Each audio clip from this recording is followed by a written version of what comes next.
Good morning, everyone. It is my honor and privilege to welcome everyone to this year's Black Church Studies Consultation at Louisville Presbyterian Theological Seminary. And we are, of course, virtual this year as we have been on prior occasion. It is a blessing to be able to open this day as we are wont to do on, I hope, every day, by simply saying, this is the day that the Lord has made. May we rejoice and be glad in it. There is something therapeutic about being able to open each and every day with the spirit of worship and to close our days in the same way, or as our elders used to say, clothed in our right minds. Well, we're going to get some right-minded education today with our plenary speakers, Doctors Armstrong and Grier, and we're looking forward to what they will have for us. But for all of you who are joining our consultation this year, who were perhaps at worship last night and are joining, if not right away this morning, through the onset of the day and for tomorrow, we want to wish you the warmest of days.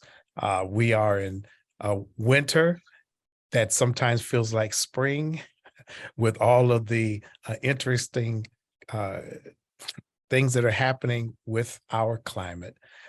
But one thing that we do know, since we are focused on the life of the Black church, we do know that the sanctuary is the soul of the church.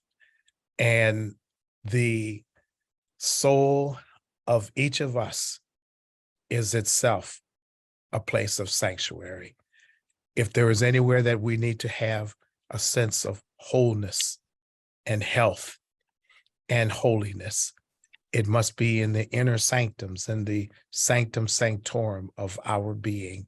And the word and witness that we are going to receive from Dr. Trina Armstrong and Dr. Nicholas Grier on this day, I have no doubt are going to feed us in that way. So welcome all. And if we might turn now to a posture of prayer, let us pray.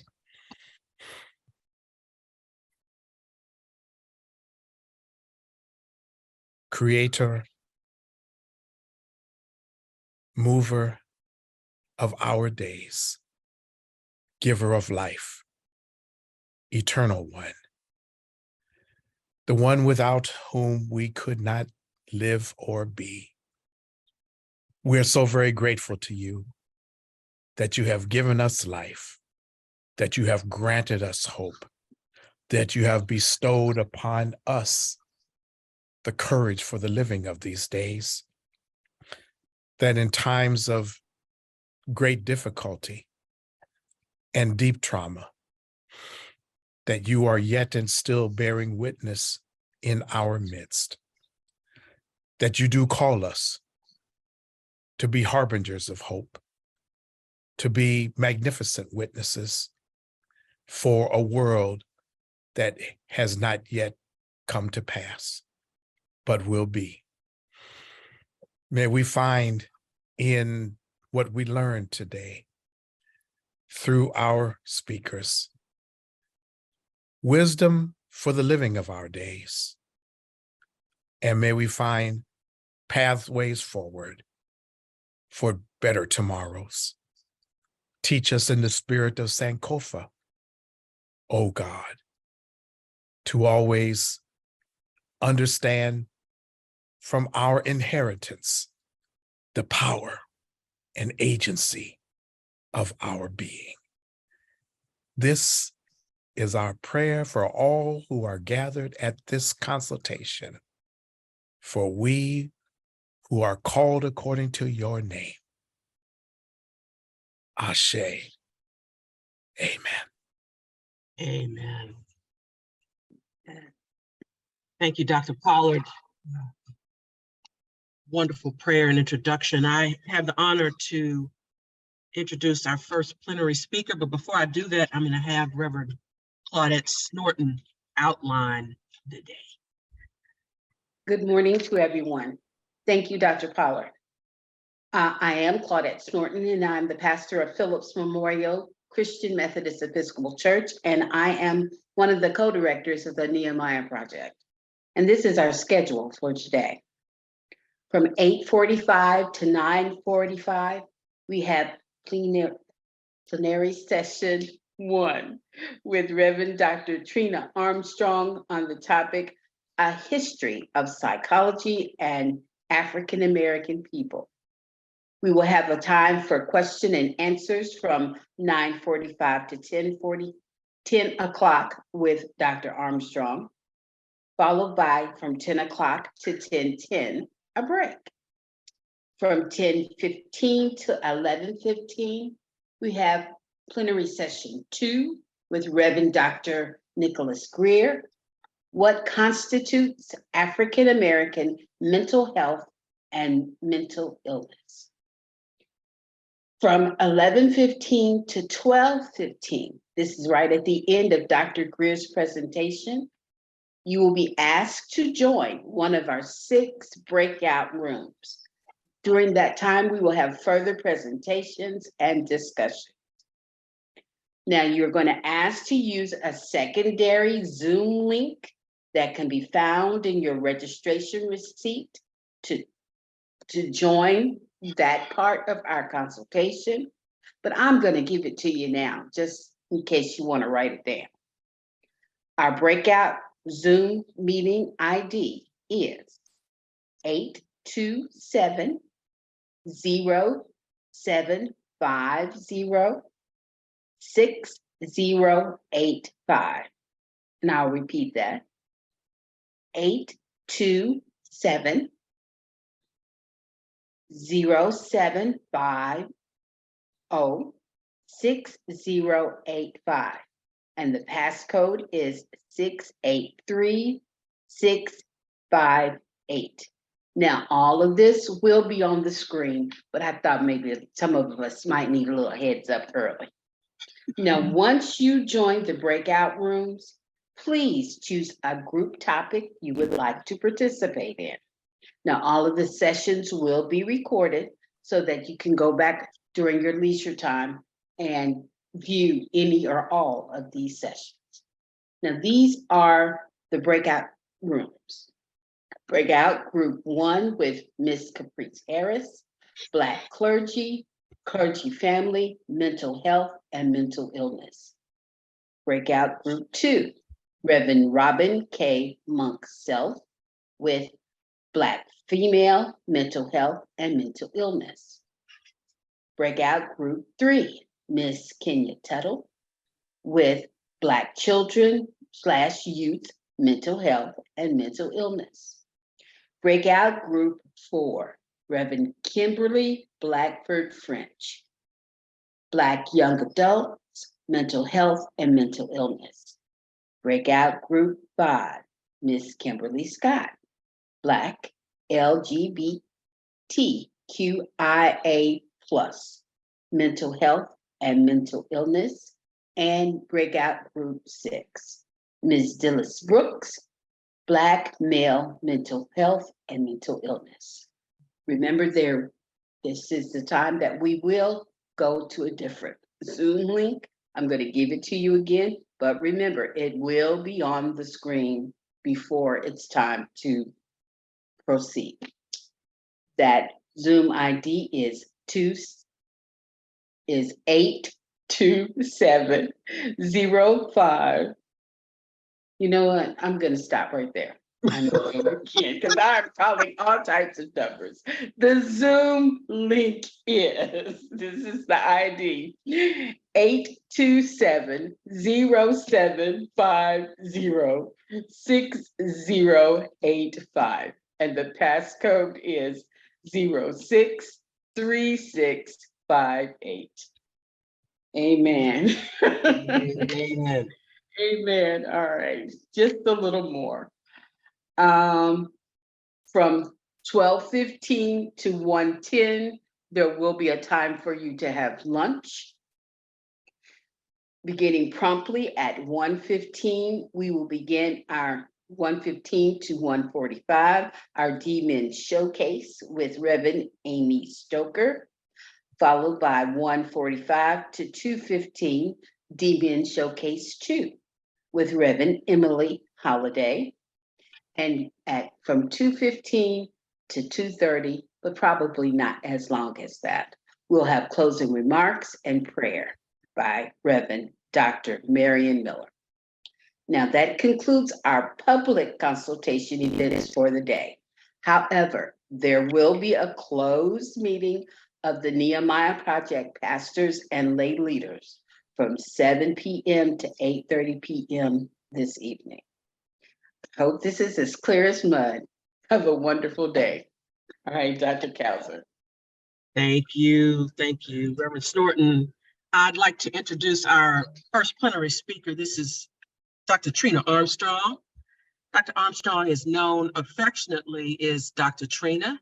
She joined the faculty of Louisville Presbyterian Theological Seminary in August 2022 as Director and Associate Professor of Marriage and Family Therapy. She previously served as Director of Pastoral and Clinical Mental Health Counseling and Assistant Professor of Pastoral Theology at Garrett Evangelical Theological Seminary. And she has served as founder and inaugural Director of Interreligious Chaplaincy and Assistant Professor of Pastoral Care and Counseling at United Theological Seminary of the Twin Cities. Dr. Trina earned a PhD and a Master of Arts in Practical Theology, Spiritually Integrated Psychology at the Claremont School of Theology, a Master of Arts in Psychology, Marriage, and Family Therapy from California Southern University, and a Master of Divinity degree from Fuller Theological Seminary. Her research intersects with practical and womanist theology, post-trauma psychology, and relational cultural theory. She also researches issues of loss, grief, death, and dying crisis care, and the impact of historical trauma on the well-being of African-American families and interpersonal relationships. Dr. Trina is a licensed marriage and family therapist in multiple states. She is the founder of the Center for Wellness Encounters, a mental health wellness organization for individuals, families, and couples. She has extensive therapy and pastoral care and counseling experience in many settings as a hospice chaplain, community-based systemic family therapist, and as a marriage and family therapist in several group practices. Dr. Trina is an ordained itinerant elder in the African Methodist Episcopal Church. Her publications include Caring for Single Black Mothers, Unveiling Trauma and Loss, Pickwick, 2022, Pastoral Care in Pandemics, Attending Withenstock Publications, 2022, The Gift of Empathy and Compassion in Trauma-Informed Care, 1, and Removing the Rot at the Core, Black Theology and Psychotherapy, an Integrative Approach Towards Liberation from Psychological Slavery, published in 2010 in the AME Church Review. Dr. Trina is a member of the American Association of Marriage and Family Therapists, the Association of Black Psychologists, the American Psychological Association, the Society for Pastoral Theology, and the American Academy of Religion.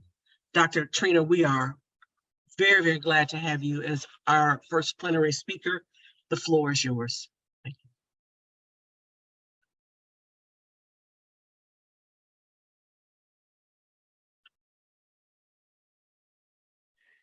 Thank you. Thank you, Dr. Kauser. It's wonderful to be here to kick off this year's Black Church Studies Consultation. And I'm excited to share my research and have some conversation with those who have gathered on this early Thursday morning. I can't see you all, but I look forward to your questions at the culmination of my presentation. Angela shared my bio, and every time I hear it, I am amazed at the work that I've done, mostly in the second half of my life. I was something else in the first half. And so I'm in awe when I hear all of the things that I've been able to do in a relatively short time. So I'm grateful for the work in psychology, pastoral care and counseling, and what I call a ministry in the trenches. In alignment with this year's theme, Ministry in High Definition, looking specifically at elements of mental health in African Americans and how we might assist the Black church in responding to the mental health needs of their parishioners that are, in my sense, is probably increasing. This morning, my presentation is going to be more of a historical survey. So it's a little bit different than some of the things that I've done before. I'm looking back in history of the history of psychology and its relationship to African Americans. And it's been quite the history, of course. Looking at it has been rather frustrating to see how racism has infiltrated psychology. And so I'm going to share some of those things with you. As I do in all of my presentations, I'm very aware of the terrain of Blackness, Black people, where we at in this season of our time, and very much concerned about the children. So every time I present, particularly on trauma, Black trauma, I show this video just to, give us an opportunity to check in with ourselves and really to remind ourselves that we are making a way for the young people behind us. Sometimes I wonder if we forget that when I look at some of the suffering that's happening in our communities and increasingly with our young people. And so if you bear with me for just a second, I'll go ahead and get my PowerPoint presentation started, and we'll go from there. Among the most accomplished and fabled tribes of Africa, no tribe was considered to have warriors more fearsome or more intelligent than the mighty Maasai. It is perhaps surprising then to learn the traditional greeting that passed between Maasai warriors, and how are the children? It is still the traditional greeting among the Maasai, acknowledging the high value that the Maasai always place on their children's well-being. Even warriors with no children of their own would always give the traditional answer, all the children are well. Meaning, of course, that peace and safety prevail, that the priorities of protecting the young are in place, that Maasai society has not forgotten its reason for being, its proper functions and responsibilities. All the children are well means that life is good. It means that the daily struggles for existence do not preclude proper caring for their young.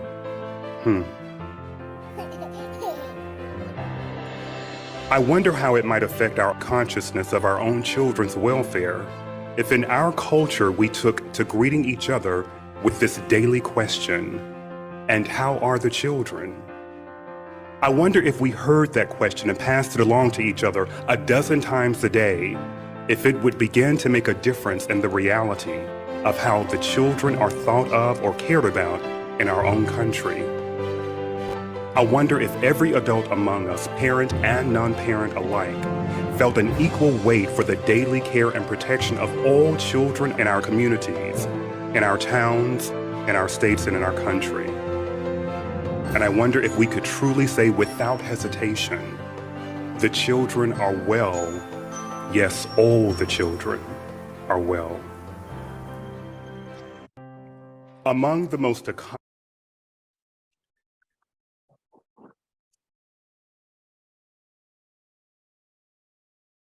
So that is a question that I lift before us. How are the children? Can we say the children are well? As I share a few pictures of different aspects of challenges that we are experiencing in our communities, from gun violence, and as you can see from this picture, it's happening all over the country, and unfortunately at times, our children are casualties to some of the gun violence that's going on in our communities. We are often reminded, most recently, of Tyrese Nichols, that our Black men and women are often hunted down by police, not armed, pulled over for trivial things that renders them lifeless.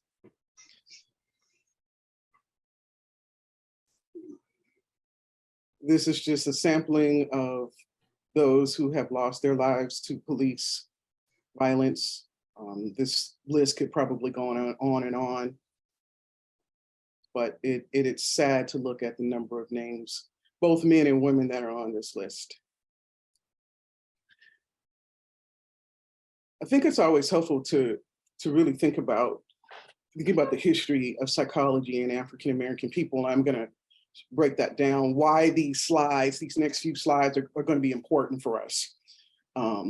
In a similar way that we get a chance to check in about our children, it is also important to check in about our health and some of the other persistent things that are happening inside of Black bodies. So the persistent symptoms of emotional distress are prevalent. I am a therapist in private practice. I've done therapy in a number of different settings and can attest to the reality of emotional distress that is happening inside of our precious Black bodies. There have been at times that I've had to turn people away simply because I didn't have the capacity to see those who were suffering from a number of different psychological diagnoses, which I'll explain why that term is problematic a little bit later. Black American adults are 20% more likely to experience serious mental health problems, primarily major depressive disorder, generalized anxiety disorder. These are psychological diagnoses that therapists and psychiatrists give clients who present with particular symptoms when they come for care. Black Americans living below the poverty level are twice as likely to report serious psychological stress as those living 2 times above the poverty level. Black and African-American people make up 42% of the nearly 38,000 new HIV diagnoses in the United States. This was in 2018. From what I understand from my colleagues over at Wake Forest, who received some funding to do HIV education, that those numbers are steadily increasing. The good thing about HIV is that there are medications that prolong life in a way that they didn't do about 30 when HIV/AIDS was so prevalent when it was actually a pandemic. But nevertheless, Black people are being diagnosed with HIV at still at very high rates. Looking at the body, colon cancer, 20 to 40% higher in Black Americans than in white Americans. African Americans are 3 times more likely to screen positive for peripheral artery disease than non-Hispanic white Americans. This is heart disease and clogging of the arteries that often lead to heart disease. Black Americans who smoke are nearly 2.5 times more likely to have a stroke than those who've never smoked. Cardiovascular disease kills nearly 50,000 Black American women annually. Last month alone, I We received news of 3 young Black men in their 40s who died of sudden heart attacks. That's a microcosm. I'm almost certain that it's happening at higher numbers than what many of us have access to. The point about it is heart attack is killing Black folks quite rapidly. Racist experiences, and this is important because I'm going to set this up in just a few minutes, bring on an increase in inflammation in African Americans. A lot of disease that we have in our body is a result of chronic inflammation. And it contributes to a number of different diseases, arthritis, a lot of pain in our bodies. And oftentimes when we go to the doctor, we're not giving this helpful information, or sometimes we are and don't have the capacity to make the changes in our diet. Sometimes we frankly aren't. The medical establishment still is quite racist, and it is statistics show that many who do get care do not feel like their doctors care for them or is interested in their health and well-being. A lot of what's happening now is a shortage of doctors in many areas.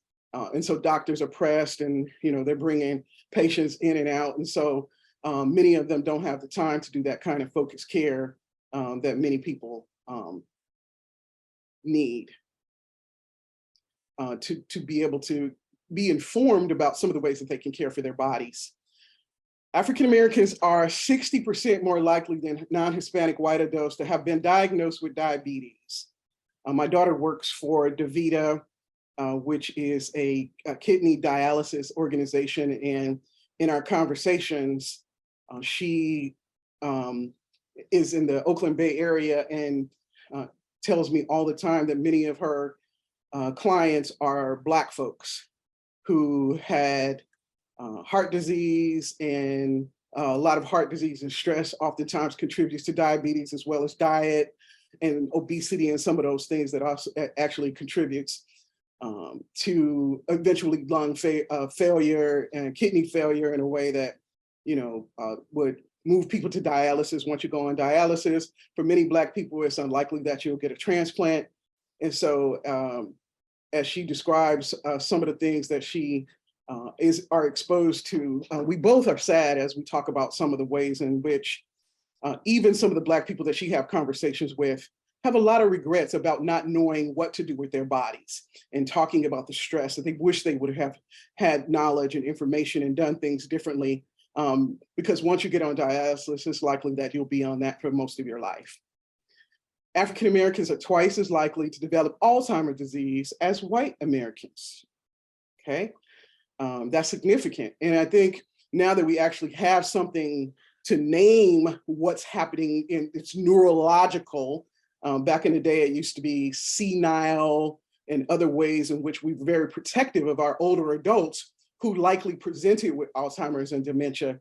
And we just didn't have the name to designate what it is today in a way that we can get proper care. African American women diagnosed with triple negative breast cancer, which is an aggressive form of the disease, have a significantly higher risk of dying from breast cancer than their white counterparts. I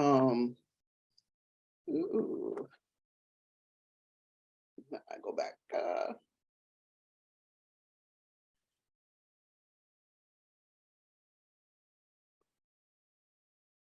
And that increases their chances of dying from breast cancer. Black women are more likely to have higher risk of open abdominal hysterectomies or compared to white women. And more than 50% of Black women in America have hypertension compared to 39% of white women. 4 out of 5 African American women are overweight or obese. That is probably true for African American men as well. This slide is quite sobering. We used to believe that African Americans did not commit suicide. That is not true. There is significant history by many Black psychologists that say on the contrary that African Americans over the course of our history have committed suicide. The sobering thing about this is it's increasing, especially for our young people, ages 15 to 24, and youth ages 10 to 19. So something is happening inside of their souls that leads them to believe that they no longer want to live. These are other things, other issues and concerns in our community: mass incarceration, poverty, interpersonal violence, child abuse, gentrification, where they are coming into Black communities that have some level of depression of properties, and rebuilding, revitalizing those areas, only to have white people and other non-Black folks moving into those areas, which are have increased the price and value to the extent that Black people can no longer afford to live in those communities. I know this is true in California, where I'm from. Had an opportunity to visit my daughter over the break, and I saw two things: gentrification. Everything's has increased quite a bit. And unfortunately, in the Oakland area, I saw a lot of homelessness all around the city, in tents and under freeways. And it was quite disturbing to see that. Poverty, the disproportionate impact of COVID-19. We were quite impacted by that, likely because of comorbidities, and a lot of Black people had things like high blood pressure and diabetes. And, at the height of the pandemic, those were comorbidities or existing diseases that would increase the probability of death in folks who got COVID-19. And based on what I'm reading now, the long COVID is something that is still very present in many people are having to navigate the symptoms and the after effect of COVID-19.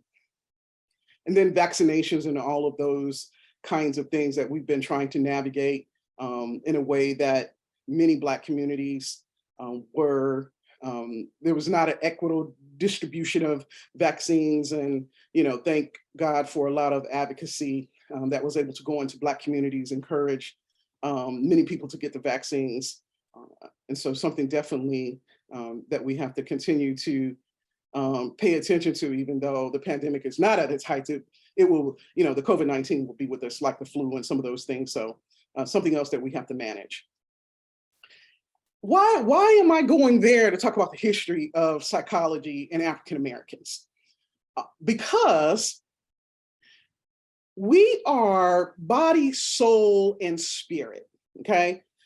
Soul meaning sort of the psychological self-consciousness, this awareness to be able to make decisions, aspects of our personalities, the way in which we relate to others, right? That's the soul, right? Psyche is really the Greek word for soul, right? Mind, emotions, and will. The body, right? The physiological part of ourselves, right? It contains our organs, everything that's on the inside of us. The body relates to the environment, things on the outside of us, okay? And then we have, of course, the spirit, right? Which is our God consciousness, our Jesus consciousness, and our intuition, the way in which we can commune with the spirit, commune with God, the ability to be conscious about that connection to God. And so that spirit is that place where we relate to God. Oftentimes, we get reduced to the spiritual, those of us who are connected to churches, who have a faith-based way of living into the world, who are Christians, right? Oftentimes get reduced to the spirit and not enough attention to the body or to the psychological parts of ourselves, which is where I'm going to focus this presentation, is on the mental well-being of Black people and how that has been interpreted, how we have experienced our mental health since we arrived on the shores of this country. So this really is sort of an integration of what it means to be fully human, right? So we really can't reduce ourselves to one or the other. We're fully integrated. but not always conceived as fully human throughout our history. And one of the reasons why is, if you look back over those slides, all of those things, and I did that intentionally to show the prevalence of what's happening inside of our bodies. And my primary work is around trauma, psychological trauma. This emotional response to an event or experience that is deeply distressing or upsetting. Oftentimes, this trauma happens in childhood. And when that happens, many people who have not received any healing or help or were responded to in ways that they felt seen and cared for, over time become very hardened psychologically. They shut down. They don't feel like they can express their emotions because those emotions weren't welcomed in spaces in their families, okay? And what happens if there isn't really help, many children go into protective mode or survival mode, right? They do what they need to do, oftentimes mirroring what they're seeing in their own families, to, go to school, go to college, or whatever their developmental trajectory is, okay? But the reality of it is that trauma, if it has not been processed, will be present and will affect emotional growth, psychological growth. And that event of trauma is not really the thing that makes one harden. So it's not what's happened, right? I've done a lot of work in community-based counseling with young people from as young as 5 to 18. And I've seen some of the most horrific trauma that these kids have experienced. So it's not that, while that is unfortunately tragic, it's what's happening inside of a person due to what happened to them. And so it is that folks who are traumatized at the various ways that we can be traumatized, try to navigate that very sense of emotion and meaning making. And what does this mean for me? Do I have safe spaces to tell people, will I get rejected? Will I be cared for? So it's this constant negotiation of this uncomfortable and disturbing feelings that are happening on the inside that frankly, some people can't name because they don't know what it is. What is trauma? It's all of this and some. The one that I'm going to focus on is racism. As you can see, the different layers: individual trauma, interpersonal trauma, and collective trauma. We think about racism, what that means for Black people who have experienced racial trauma. The impact of living in a racist society. The evolution of racial trauma is anti-Blackness. So this is a relatively new term that really describes the stressful reactions of Black individuals to dangerous experiences of racial discrimination. Sometimes they can be quite obvious. For those of us who are living in this time, we no longer have to go to separate bathrooms or eat or sit in the back of the bus. We don't have those experiences, but we do experience what's called microaggressions, the little subtle things. And sometimes it's obvious depending on where you live. Some of it's subtle that nevertheless affects how we see ourselves and respond to those that we are in relationship with, in community with, okay?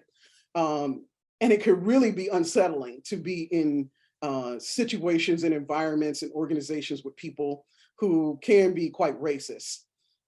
Racial trauma, right, this idea of anti-Blackness, is essentially the emotional, physical, and interpersonal and institutional terms reflecting the multiple contexts where racism manifests and the myriad of harms it engenders. So we have to check in with ourselves to be aware of where we have been impacted, meaning Black folks, okay? This race-based traumatic stress has been studied in the literature under various names, including but not limited to insidious trauma. What that simply means that it's passed down, or if I'm in the presence of someone who has experienced trauma, they have not, going to get any help or healing. the ways in which it's showing up in their life can actually be passed down to someone who's actually living with them. This intergenerational trauma is really what happens to many African Americans who have ancestors who were part of the slave trade. Again, the reality of it is when emancipation happened, no one was rushing to provide help to African Americans, at least psychological help. And I'll say more about that in a couple of slides. Racist incident-based traumas, the one-offs that can happen when we're shopping or driving or in any number of places that we engage life, those things can happen. And of course, psychological trauma, and then of course, racism, right? So all of these race-based kind of traumatic stress can manifest itself in various ways. And that, if you think about it, the magnitude of these types of traumas can really do a lot of harm, right, for our mental health. And a lot of it is really thinking about how trauma, and I'll say a little bit about that in the next slide, the way in which traumatic stress shows up in our bodies and has an effect on our physical bodies, our organs, okay? This new term, anti-Blackness, really takes it to another level. Racism is essentially, historically, is about dehumanization of Black bodies, okay? And so even though we're in 2023, this anti-Blackness is just another term to capture the dehumanization that many Black folks are continuing to experience, okay? We know that by police violence, we know that by things that are happening in organizations, and really a number of different places. But it's a little bit deeper sort of than this racial trauma. It's sort of these beliefs, attitudes, actions, practices, and behaviors. So it's capturing all that devalue, minimize, and marginalize the full participation of Black people, okay? Or people of African descent, okay, in general. History tells us that Black is a negative term, okay? And so there really, particularly in America, no distinguishing between African Americans and those who come from across the diaspora from the different parts of Africa or Jamaica. On the outside, folks see Blackness and, they're not unscathed if they have not grown up in this country. They're going to receive the same, treatment as someone who has descendants. And frankly, across the diaspora, it's likely that everybody is connected to some form of ancestor who was subjected to slavery.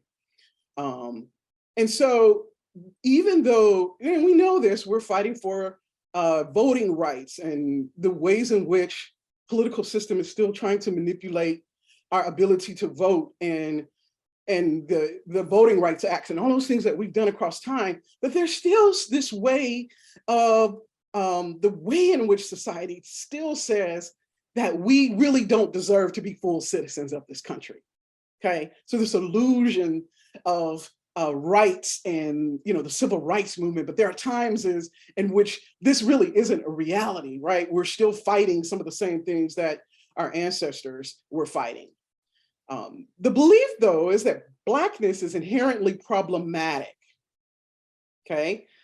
So rather than recognizing the long, rich, and diverse history of Black people throughout the diaspora, and acknowledging that Black communities across the United States and the world have been severely disadvantaged as a result of historical and contemporary systemic racism. So we are still in a place where there's denial about that. Just thinking about critical race theory and the ways in which Florida is trying to, Governor DeSantis is trying to remove critical race theory and anything that has to do with Black history from the school system, which I think is just a radical something that I can't wrap my mind around. But what it tells us is that anti-Blackness is still very present in our society. And so this is really important. So go back as we think about all of those sides, focusing on the body, okay? And I focus this on cortisol. Right? How does racism impact us, right? Psychologically, emotionally, right? Mostly it's in our bodies. We know that heart attacks and strokes and some of those things have been called silent killers. And there is a sense that we don't often pay attention to our bodies. Even though we are subjected to stress on a regular basis, we don't often understand the impact of that on the way in which it could be the beginning phases of heart attacks and strokes and diabetes.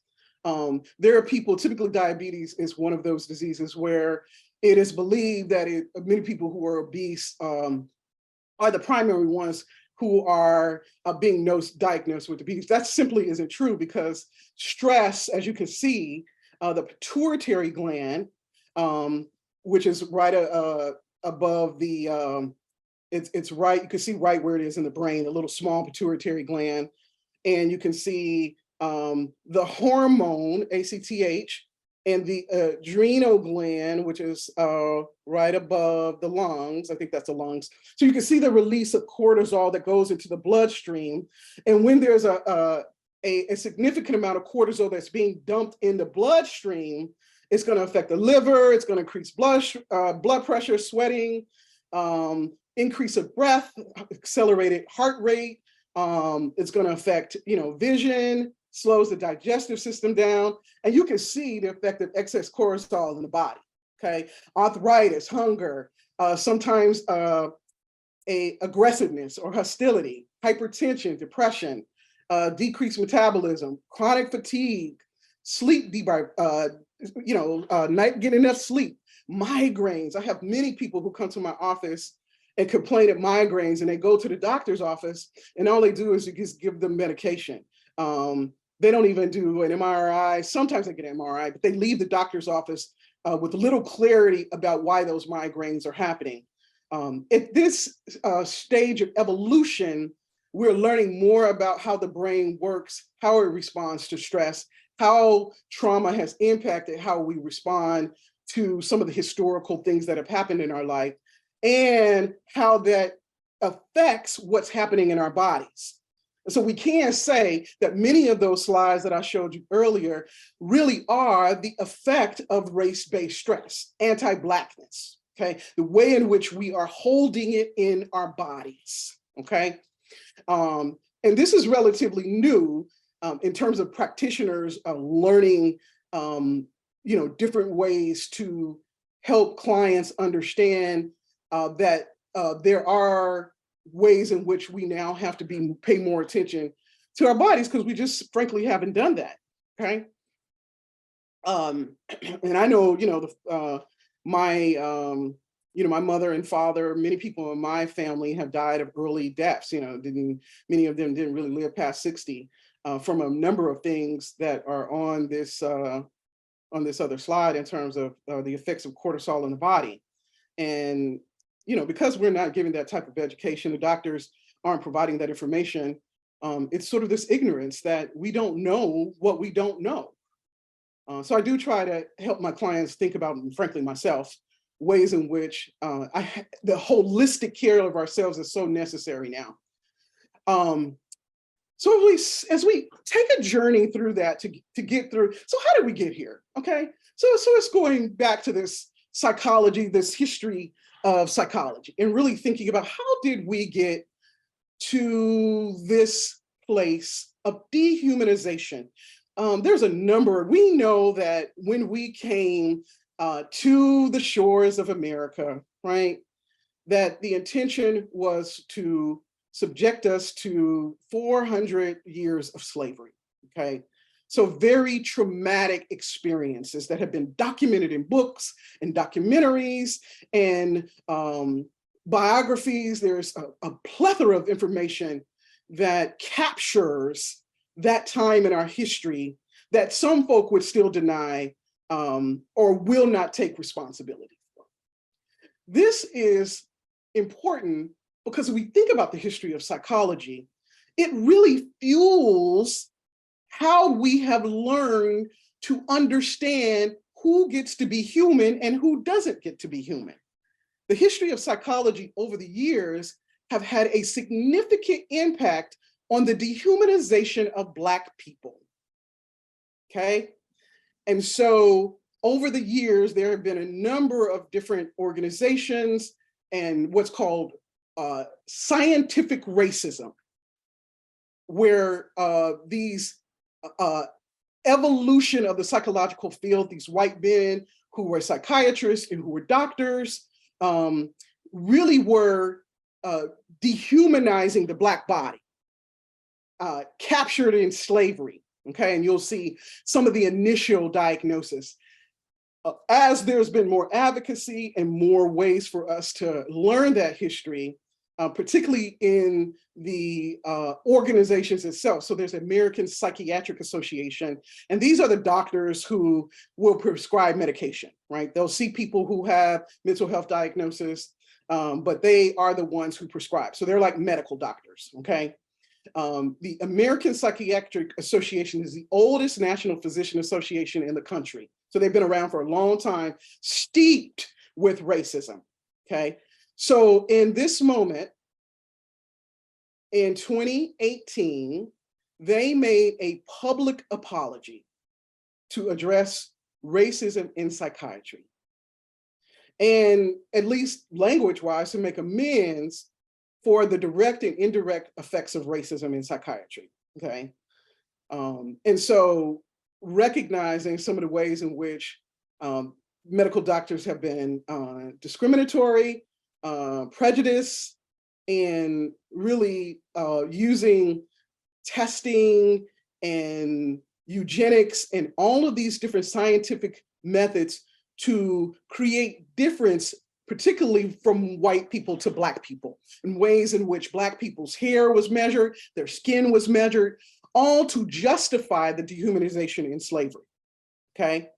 And so at least from, this is part of a long apology letter that they want to rectify the past injustices and develop anti-racist policies. We know we have diversity, equity, inclusion is a thing now. And so, you know, all of the ways in which social media and different kinds of activism shines a light on some of these ways in which some of these organizations have been racist for a long time.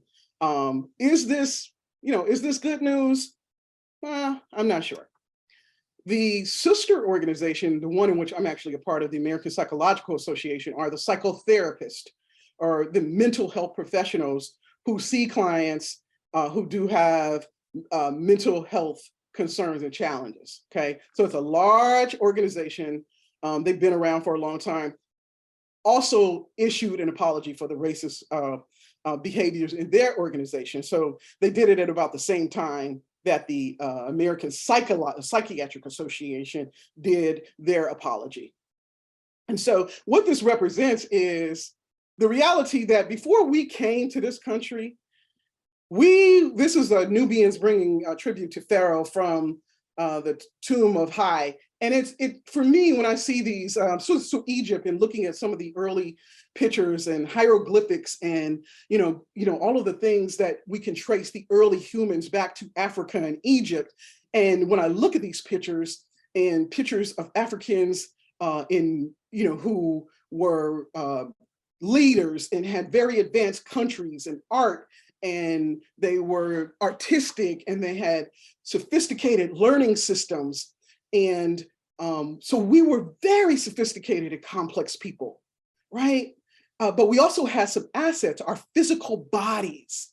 The objectification of those physical bodies had value, right? So our skills, our knowledge, right, was valuable to the Europeans, which resulted, unfortunately, in enslavement. But this is a reminder, right, that even through all of the things that the persistent ways in which we continue to experience racism, there is a going back, right, in the spirit of Sankofa, like Dr. Pollard said. There is a going back to see that there is a rich history of African Americans that still is very present in our bodies, right? Even in the midst of all of the ways that trauma also takes up space in our bodies, okay? And so the very early scientist, right, anthropologists and psychologists, their conception of Black people actually came from the Bible, okay? So the curse of Ham in the book of Genesis, the way in which they've interpreted that story to say that Black people have been cursed from the very beginning, right? The Bible was also used to justify slavery. There's quite a bit of information in the Genesis text and some of the New Testament text that talks about slaves, obey your masters. And so slave owners manipulated those texts, right, to justify, at least among themselves, that Black people were to be enslaved, right? It was the way in which God made us to be enslaved. And so fortunately, there's a lot of theology, womanist theology and Black theology, that's been able to see the Bible through more of a liberating lens. But nevertheless, this was the beginning of seeing Black people as through the lens of inhumanity, right? That Black people will be cursed for the rest of their lives. The very first diagnosis, right, talked about some of the, and I'll talk about that in a minute, was droptomania. Okay, so you think about slavery and what was happening during the time on the plantations and slaves having to work and the breeding that was happening and all of the ways that they were raising crops and the labor that was happening. Now, remember, we're resilient. We have tools, we have memory, we have skills. And one of those is not to be okay with enslavement. So many, as we know this through literature, movies, many slaves did run away. Unfortunately, some were caught and beheaded. I was on a plantation in Louisiana where they actually have a depiction of slaves who ran away from one of the plantations there. And the actual presentation that they showed at one point had the actual heads of the slave, but there was a lot of controversy and that was pretty triggering for many people, so they don't show it anymore, but you can still see it on pictures. But the slaves running away and wanting to be free was actually one of the first psychological diagnoses that was imposed on us, right? It was the Greek word to run away, and that to run away meant you were crazy or you were mad, right? You had a mental illness. So this was the first time, other than sort of the negative depictions of our Blackness, that we were called mentally ill, right? Or crazy, simply because we wanted our freedom, okay? So you have Dr. Samuel Cartwright, who had a lot of influence, right? A physician and a psychiatrist that wrote a whole treatise on runaway slave syndrome, okay? And so you can see some of these pictures and some of the ways in which they actually put out ads to recover the slaves that had run away. And for Cartwright, the remedy was to beat the slave. So if the slave was captured, it would beat the evil out of the slave, right? Just because the slave wanted freedom. The first psychological diagnosis, right? So you can see the flogging, right? If a slave becomes sulky and dissatisfied without reason, Cartwright recommended whipping the devil out of them, okay? Now, one of the things that I'm mindful of is some of the ways in which some of the behaviors have actually been passed down inadvertently, okay? How many times have, again, I do a lot of work with children, not anymore, but I did. And, you know, corporal punishment, some of those things that have been inherited in Black families, right? The way in which that's how we discipline children, and probably has said something very similar to this, you know, from many of our families, many of our parents probably have said something like that, right? The effect of, it just speaks to the effect of trauma and how some of these behaviors can be inherited and internalized in not so helpful ways, okay? Especially if you don't have any other way of thinking about how to parent, right? And so how some of these behaviors actually get passed down. Another a particular significant thing in history was the asylum movement, okay? Prior to emancipation, they existed, right? So it was what society did with people who were considered lunatics. So you didn't have the sophisticated psychological labels that we have now, although that is something that is going to show up in history in the next couple of slides. So the asylum movement is where the mentally ill at that time were housed, okay? So families who couldn't take care of them, or they couldn't manage behaviors, they would move them into these asylums and to be taken care of by doctors and other mental health workers, right? Many of the people who were charged with working in those institutions weren't actually doctors, right? They were just regular people who were doing a job. Now, this is big for African Americans at the time, especially in emancipation. So you have emancipation, right? You have all of these traumatic things that were going on, the ways in which African Americans weren't seen as human, right? Were treated as property, were treated as, baby bearers, right? Not seen as fully human. And on the onset of emancipation, the infiltration of Black people into society that did not have any societal support. So, I mean, grateful for the Free African Society and some of the other organizations and churches that did emerge to be able to help Black people, with health needs and other social and health needs in a time where America and some, especially in the South, weren't at all really interested in trying to provide any support. Remember, they saw us as inhuman. And it was reflected in the ways that once we were released, there were, of course, ways in which they interpreted our behavior as lunatics or crazy. And many Black people were actually institutionalized into these asylums. Initially, they would have a separate ward for Black people. Eventually, what they did was created asylums exclusively for Black people, okay? And the significant thing about this institutionalization of Black people was the way in which, in a similar way on the plantation, the care that they were giving was very harsh. They were beaten, over-medicated, and this is important because there are specifically two different, there were many all over the country that were springing up.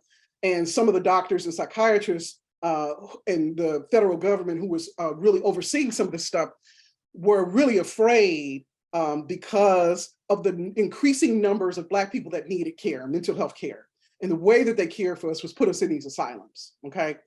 The reason why we know what's happening, several asylums in Virginia and Iona in Michigan, actually, when they closed down and they did something different in terms of mental health, they sort of mainstreamed the hospitals in different ways. Sometimes prisons were the ways in which Black people received, if you were considered lunatic or crazy, you were then housed in a criminal prison or criminal asylum for the insane, which was what Iona in Michigan was, okay? And the significant thing about Iona was it was in the 1960s and 70s around the civil rights movement and some of the race riots that were happening, particularly in Detroit. And many Black men were arrested and admitted to Iona because their behavior, their anger was interpreted as crazy. There is Protest Psychosis, which is a book that talks about the overdiagnosis of schizophrenia, which is a psychological diagnosis. Initially, that diagnosis was more prevalent in white women, but as particularly Black men, right, were participating in all of these race riots, they were criminalized for their desire to be treated human, their desire to be free, okay? And so the thing about how Jonathan Metzl is the author of Protest Psychosis, which is about the overdiagnosis of Black men. And what he learned was they did not discard any of the documents and the files and the notes. They were still in this building. And so he had access. This was before HIPAA and the ways in which we now have all of that stuff, medical records on file. But all of the records were available to him for research. And he was able to see the notes and the ways in which they were talking about Black men very negatively. And there were also some white people who were also part of housed in some of those organizations as well. So you could see the difference around how they were really talking negatively and some of the ways in which they were over medicating. And really, all these men wanted was freedom, okay? And they were criminalized for wanting to be free, okay? I'm gonna show you just a brief clip of a documentary that of the first asylum in Virginia. Pittsburgh had an asylum, and of course, my father told us said they didn't have any minds. They just did anything. Sometimes they did all kinds of things. They didn't have any minds to tell them, and they were called insane. They had no medication for mentally ill people. Electric shock was the order of the day. Lobotomies, they did lobotomies at Central State.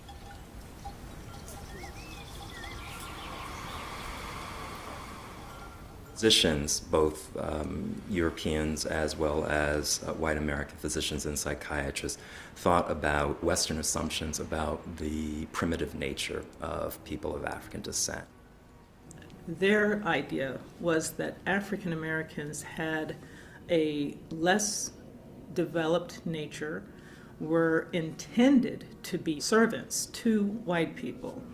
And so their idea was that slavery was the natural state for Africans who needed to be guided and led by Europeans for their own health.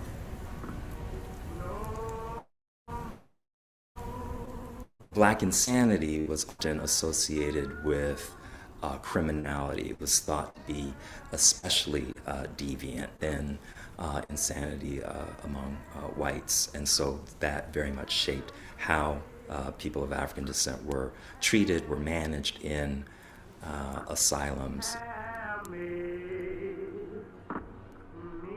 Before the Civil War, African American patients, free and enslaved, were sent to an asylum in Williamsburg. It was called the Eastern Lunatic Asylum. And it wasn't until 1869 when an order came to transfer those patients to a separate facility that they moved to what was then Howard's Grove. In 1870, the name was changed to Central Lunatic Asylum. Eventually it became Central State. State probably, when it first opened, had about 125 patients. Then between 1901 to about 1910, numbers increased by 600% over the course of just a couple of years or so. If you want to have a beautiful picture of something, it got to have a good, clear background.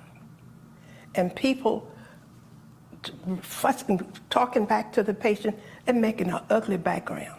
So I said, be quiet. And then I would walk not up into their space, but to this. I said, Mr., what is your name? And then I would proceed. I'll call him Mr. Mr., can I help you?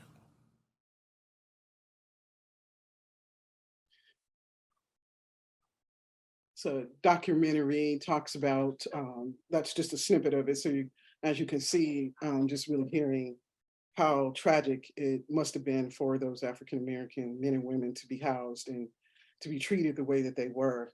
You know, it's just another way of seeing throughout our history, another snippet of a segment of our history that actually still has quite the power in our lives, right? What those experiences have done and things that we've internalized about ourselves, right?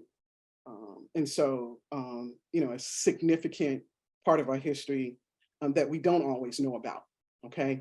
Unless you're in psychological circles. In the 1940, right, Plessy versus Ferguson, the Board of Education, the desegregation of schools, okay, was before the Supreme Court. And a couple, Doctors Mamie and the Clarks, right, did an experiment. So they were doing it by that time. You had more African Americans who were getting educated, were getting trained in psychology. The initial onset of the field of psychology and even anthropology that had all of this influence on who is considered to be human in terms of racism, the distribution of races, in terms of, white races are inferior, Asians and African Americans. And so really the onset of creating and distributing folks across racist ideologies, right? So that's where some of the sort of earlier influence of anthropologists and psychologists really were quite influential for sort of the splitting that we are experiencing now, okay?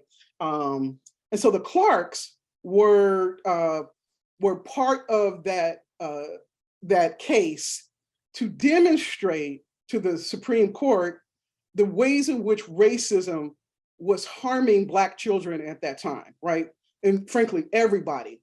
And so one of the more significant testing, right? Psychology is about testing and measurements and capturing things in time, okay? Which perhaps is one of the flaws of the field, right? Because it's not capturing people in the context of their lives. But nevertheless, the doll test was quite a powerful video that depicted the effect of racism on Black children. Okay, so I'll show you about a minute of that. Which doll is the black doll? And which one is the white doll? That one. Which doll is the pretty doll? Which doll is the nice doll? Which doll is the bad doll? Which doll is the nice doll? And which doll is the bad doll? And why is that doll pretty? Because she's white and he has 2 eyes. Which doll is the ugly doll? Why is that doll ugly? Because he's Black. Which doll looks most like you? Like me. Yeah, which one looks like you? And that one. Okay. That doll. Which doll? So I think it was a powerful time in history because it did demonstrate the effect of racism on very small children. But every time I see that, it makes me sad about the ways in which they've internalized, the hatred of themselves, right? The significant thing about that is they did that test, I think probably 30 years later, to see if anything had changed, and nothing had changed. The children who they brought to choose the dolls did exactly what these 2 children did. As I close, I wanted to introduce you, for some of you who are not part of the mental health world, the Diagnostic and Statistical Manual of Mental Disorders, okay? And I put it up against the Bible because, particularly the King James Bible, because as Black people, one of the things is, particularly around lunacy and the asylums and the ways in which they justified it by saying that Black people couldn't handle freedom, which is why we were losing our minds at emancipation, right? We were much better off as enslaved. So what they were saying is they didn't see the kind of lunacy or the craziness on the plantation, even though they had already imposed a diagnosis on us, because we were happy with enslavement, right? And so once emancipation came, we couldn't handle the freedom that white Eurocentric folks had, which spoke to the reality that Black people in freedom, right? The only thing was part of their reality is mental health, mental illness, which is unfortunate. The Holy Bible is really one of the most significant texts around the world, right? You can go to any hotel and you can pull it out of the whole hotel room. I got 10 Bibles myself. And so influential in a sense, but not as influential as the DSM, okay? The evolution of mental health and suffering and trying to capture the suffering, and not just Black folks, they really didn't care about our suffering, right? Other to criminalize us and house us. And that was basically it, right? There wasn't any significant medicate us, there wasn't any significant care that was offered to us. Of course, along this evolutionary time of our history, the Black church was significant in providing a space, not necessarily, right? And that, if we look through our history and thinking about interracial trauma and some of the things that, continue to be passed down, and so the evidence of some of the suffering that still is very present in our bodies, it looks different because we have access to different things, we have access to different resources. But the DSM is the psychologist's Bible, okay? It was the very first one, had 60 diagnoses in the 1960s, okay? And what they were trying to do is capture, right, the symptoms that they were seeing in women mostly, but also men. And they really weren't, they'd already decided who we were, okay? And so in many ways, this way in which this text is really very a political document, it was not initially, right, connected to the health industry or the pharmaceutical industry, but as it evolved, and as physicians and white physicians were, the field was advancing, realized, right, that there was some advantage to connecting it to the insurance industry and payment, and connected to the pharmaceutical industry, because if you have a diagnosis, often what ways in which that's treated is by medication, right? Depression and anxiety, and even the ways that a lot of African Americans were overdiagnosed with some of those diagnostic labels. This is the latest version of it. It now has 500 diagnoses. It is so prevalent in our society.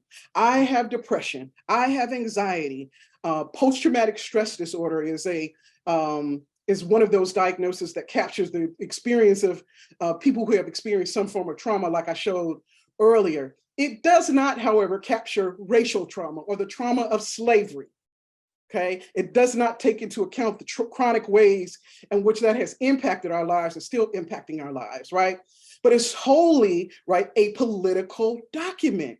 It has value to the extent that it helps us to make sense of our symptoms that are, part of these various 500 diagnoses, but it's a fix. It's not trying to get at the underlying issues of what's contributing to anxiety and depression and ADHD, and everything right now is medicalized, right? Suffering now is a medical disorder, hence mental illness. There's been a lot of pushback on that from the anti-psychiatry movement to say that, we can't put a label on suffering, it's too complex, right? Pastoral theologians and the theologians are also, trying to produce research in a way that really focuses on how we are to really capture the essence of our experience in the context of our lives instead of being reduced to an actual label, okay? But it has value, right? There's money tied to it. So it's a very, powerful document that I think is more influential than the Bible, okay? And this is just a slide that you can see how, most of the people who are on this, in this webinar would not even care about any of this stuff. But I think it's helpful because many people that we are encountering in our lives, right, are getting diagnosed, right? And this is what we do. We decide if a person meets a particular criteria, they're PTSD. If they don't, even though they may have symptoms, then we don't give them a diagnosis. So it's really a very fascinating document. It's actually a book that has a criteria and ways in which people could find themselves. If you looked in that document, you could probably find yourself in that, right? But it's also including like ADHD is in there, and in my work, a lot of young Black men were getting overdiagnosed and over-medicated when a lot of what they were experiencing was trauma in their households, in a way that trauma we now know affects the brain. It affects our ability to be fully present in our lives. It does affect our bodies in a way that we can't reduce some of those symptoms to ADHD, okay? But we've been doing that for a long time, okay? And so, this is just me sharing this with you so you know the magnitude of influence that this book has. This is important because post-traumatic slave syndrome, and I'm almost done, is one of the most helpful books that I read in my time studying this, and also as a practitioner, to really be aware of the ways in which the trauma of slavery still is very present in our lives, right? The way in which racism permeates every part of the American fabric, okay?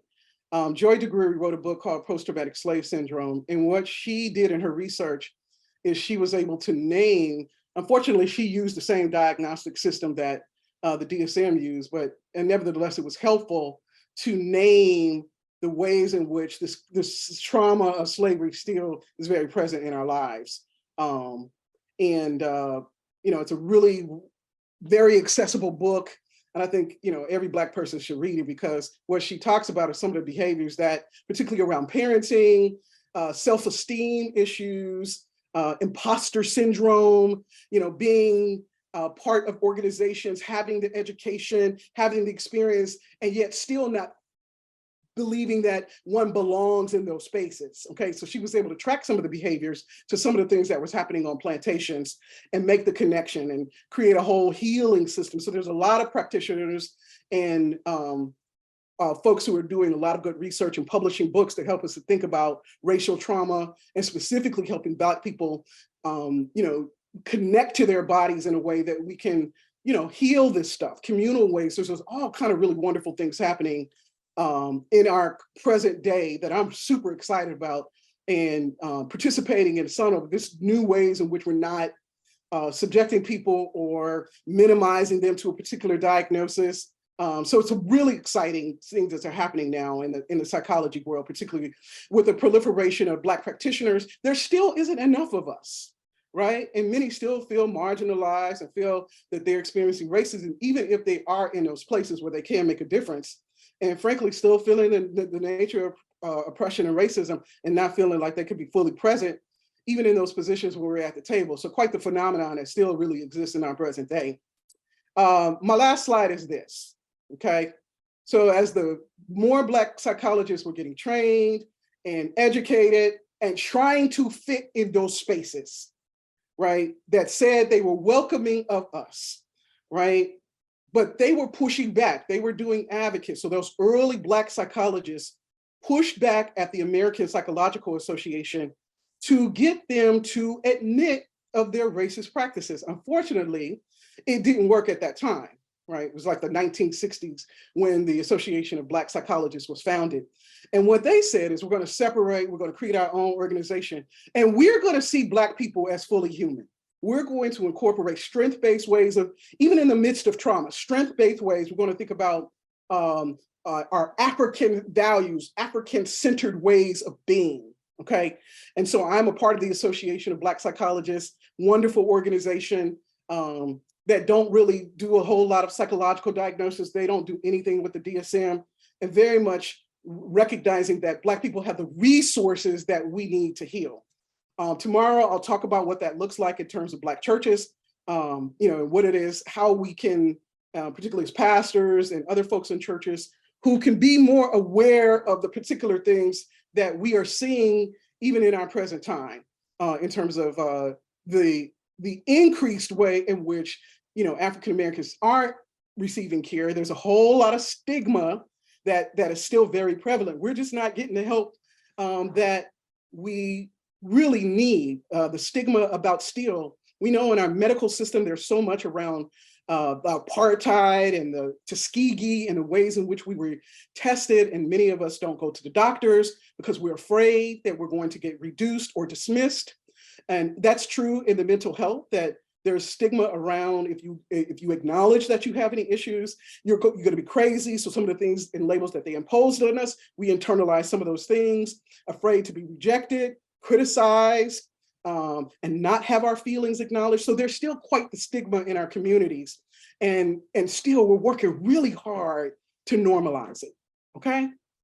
And so the field is evolving. We still have work to do. I'll talk about the churches tomorrow, about how pastors can see themselves as mental health professionals in a way that they know just enough to help their parishioners, and frankly to help ourselves, right? We all need to be aware of the things that are happening inside of our bodies, and so that we can help each other, that communal way of being that takes us back to Africa. So that's my time. I'll be happy to answer any questions for any of you have questions for me. So really try to kind of capture that history and connect it to body and some of the trauma and racism and stuff that we're seeing. So I'll be happy to field any questions at this time. All right, thank you so much, Dr. Trina Armstrong. I put it in the chat for all who are viewing that if you have a question for Dr. Trina, please place it in the chat feature. I will read her the question and then she will have an opportunity to answer. May take a minute for folks to start typing.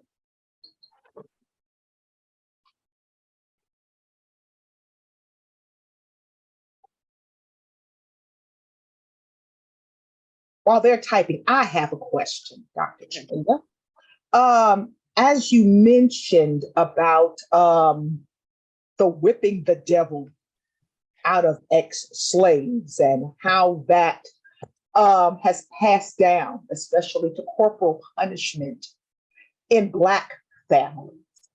How do we undo that teaching and share that physical corporal punishment is not good discipline?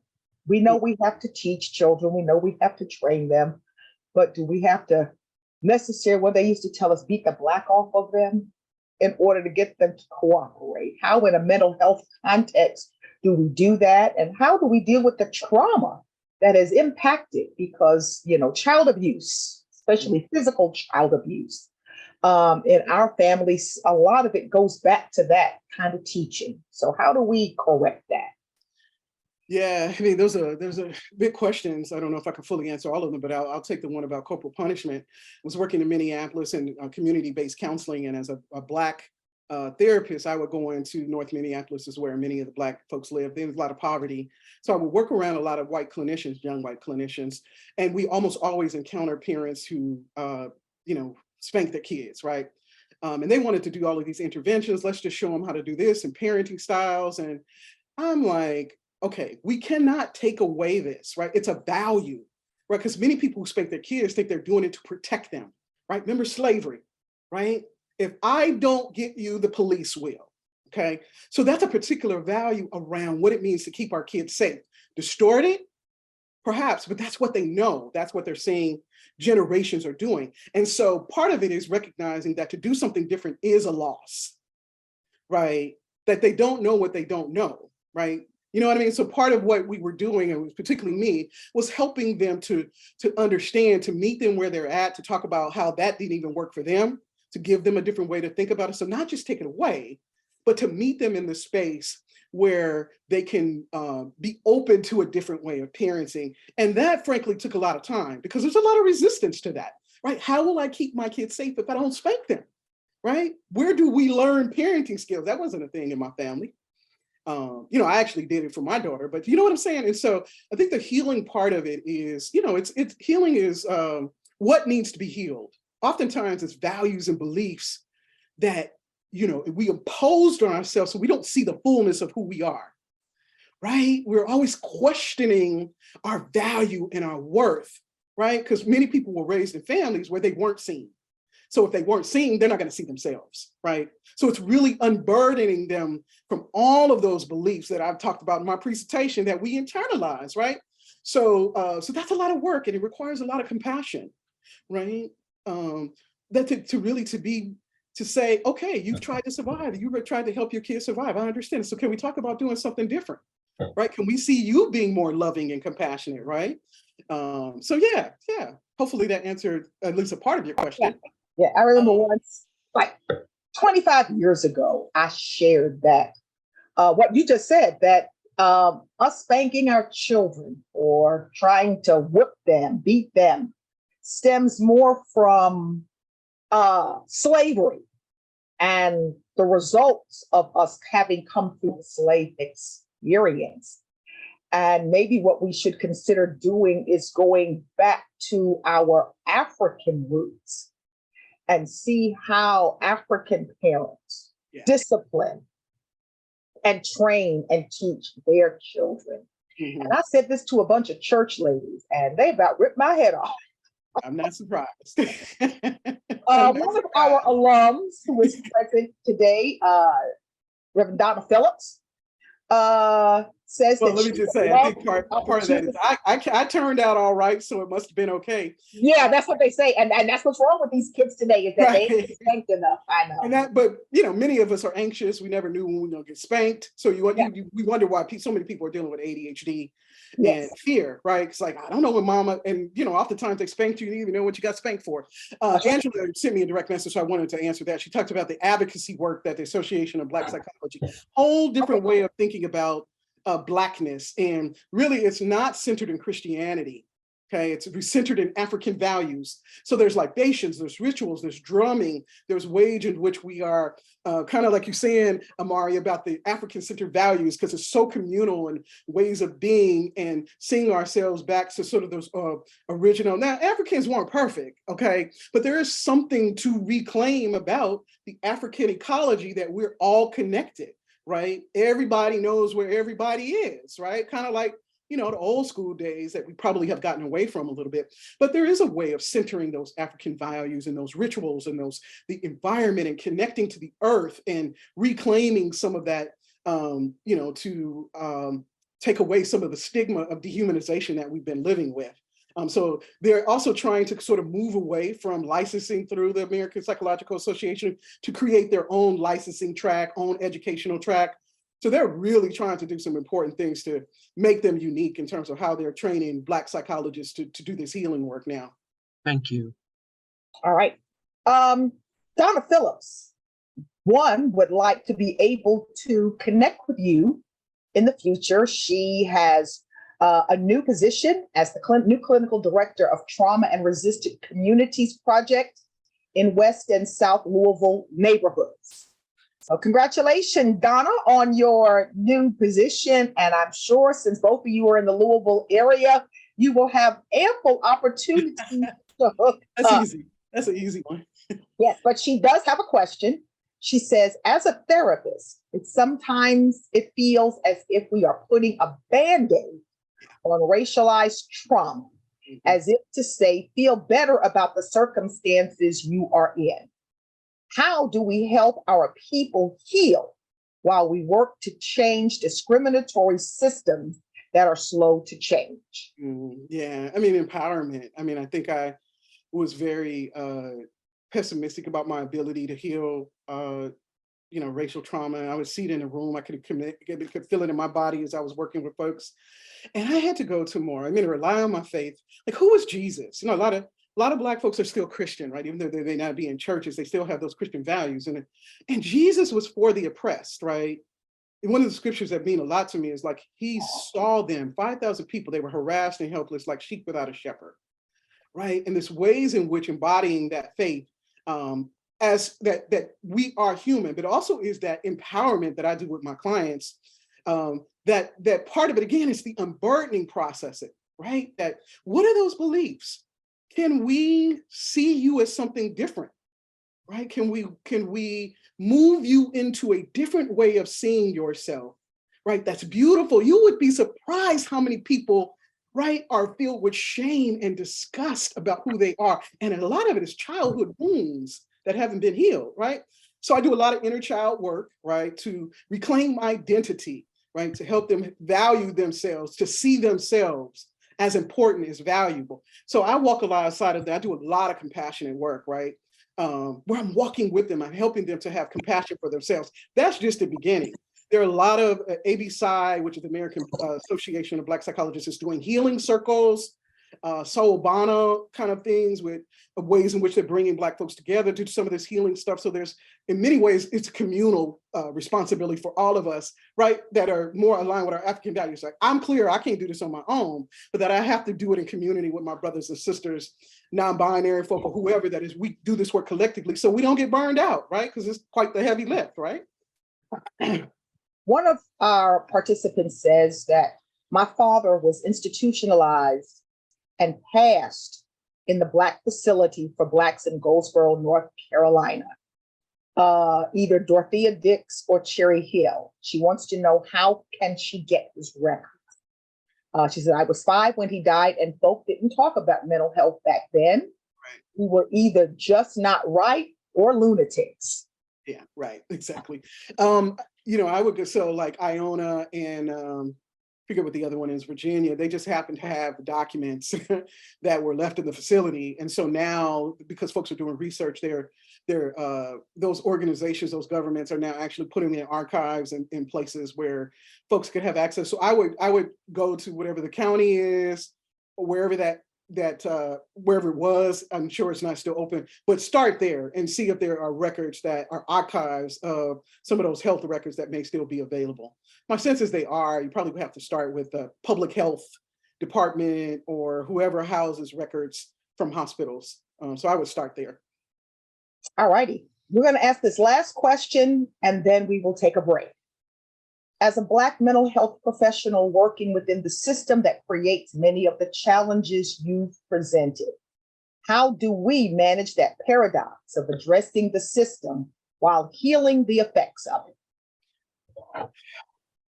Yeah, Anitra, that's, as I was looking at all of the different ways in which, racism has, the burden of it, even on my body, and as I try to keep myself healthy to do the work, I think it's just that, it's decolonization. I've had to do that with my training, right? Because all of us were trained to see the DSM and to fix problems and to problematize people's problems. And that is soul sucking, right? That sucks the life out of your soul. To not see people as worthy and valuable. We're just problems. They come in my office with all them labels. I'm depressed, I'm anxious, I got PTSD and bipolar, and I am not dismissing anybody else's suffering. But I do know that there's more to them than that. They are part of a whole context, family, community, city, educational organizations that have shaped them to who they are. And I also have to remember that for myself and be very diligent about keeping myself sane and whole, as much as it's challenging. And it's like I'm aware that a lot of the stuff that I've done in isolation, I can't do that anymore. I have to do it in community with other healers. And so I've moved to that place where I'm working with other healers and training with other healers, communing, creating relationship with other healers, because we can't do it by ourselves, right? And it's really just decolonizing our minds from all of that junk, right? Which is no easy feat. And I think the best way we could do it is in community, right? Where we're all willing to face the reality of what we've been subjected to, right? And there is something to be said about when I unburden myself, I'm unburdening my mother and I'm unburdening her mother. And if I keep going, I'm unburdening the lady on the plantation that had to endure all of that stuff because I'm in a different place now, right? You know what I mean? I could claim some sense of freedom. And so it really is just really reclaiming who we really are, right? And working in community so we can be accountable to other people as we do this work. I did see one, I think Deborah had asked a question about the apology with APA. So they're doing more racism stuff. They actually have I'm not familiar with the American Psychiatric Association. I think what they're trying to do is just create scholarships and opportunities for more diversity, equity, inclusion, opportunities for that minimal stuff that everybody's trying to do. The American Psychological Association the last 3 years have had Black presidents who served for 1 year. And to the extent that that has made a difference, I'm not sure, right? I think it's, a lot of their racist practices and stuff, when you go to the conferences, it's so obvious. We've been virtual the last couple of years. There's one in Washington, D.C. this year. So I'll be present there to see what it looks like. But the woman Tama Bryant Davis, who's actually in my denomination, has done a lot of stuff on racist trauma. And this is her objective this year, is to really focus the organization on racial trauma and really doing some intentional things about helping people heal from this trauma. So I'm excited to see about what she's going to be doing when I go down there and this summer. But I don't think anything significant has happened. I think it's just, those of us who have the power, and some of us, it's going to be like AB side, create our own thing, right? Because we're going to have resistance, and they got power and money, and sometimes that's hard to try to change those systems who have that type of energy and power and money and history. But we're trying. We're still showing up, hoping that we can make a difference. All righty. Thank you so much, Dr. Trina, for kicking us off with our consultation this year. There's a whole lot of things in the chat saying how excellent and informative this presentation has been. We're a little bit off the schedule, but that's okay. We're going to take a break and we will return at 10:20. That's about 8 minutes. Give you 10:20, get a drink, check your phone, check your emails, whatever you need to do, but come back at 10:20 so that Dr. Cowser will introduce Dr. Grier for our next plenary. Thank you all so much. Thank you, everyone. Good morning, Dr. Cowser and everyone. Good morning, Dr. Grier. I am ready to introduce you. Give me just a couple of minutes, please. Excellent. Dr. Nicholas Grier's counseling, writing, speaking, and community leadership privileges the experiences of the most vulnerable and marginalized people in society. Dr. Grier joined Bishop Wellness Center in November 2020 and currently serves as Associate Professor of Practical Theology, Spiritual Care, and Counseling at the Claremont School of Theology. And he serves concurrently at the William University College of Law.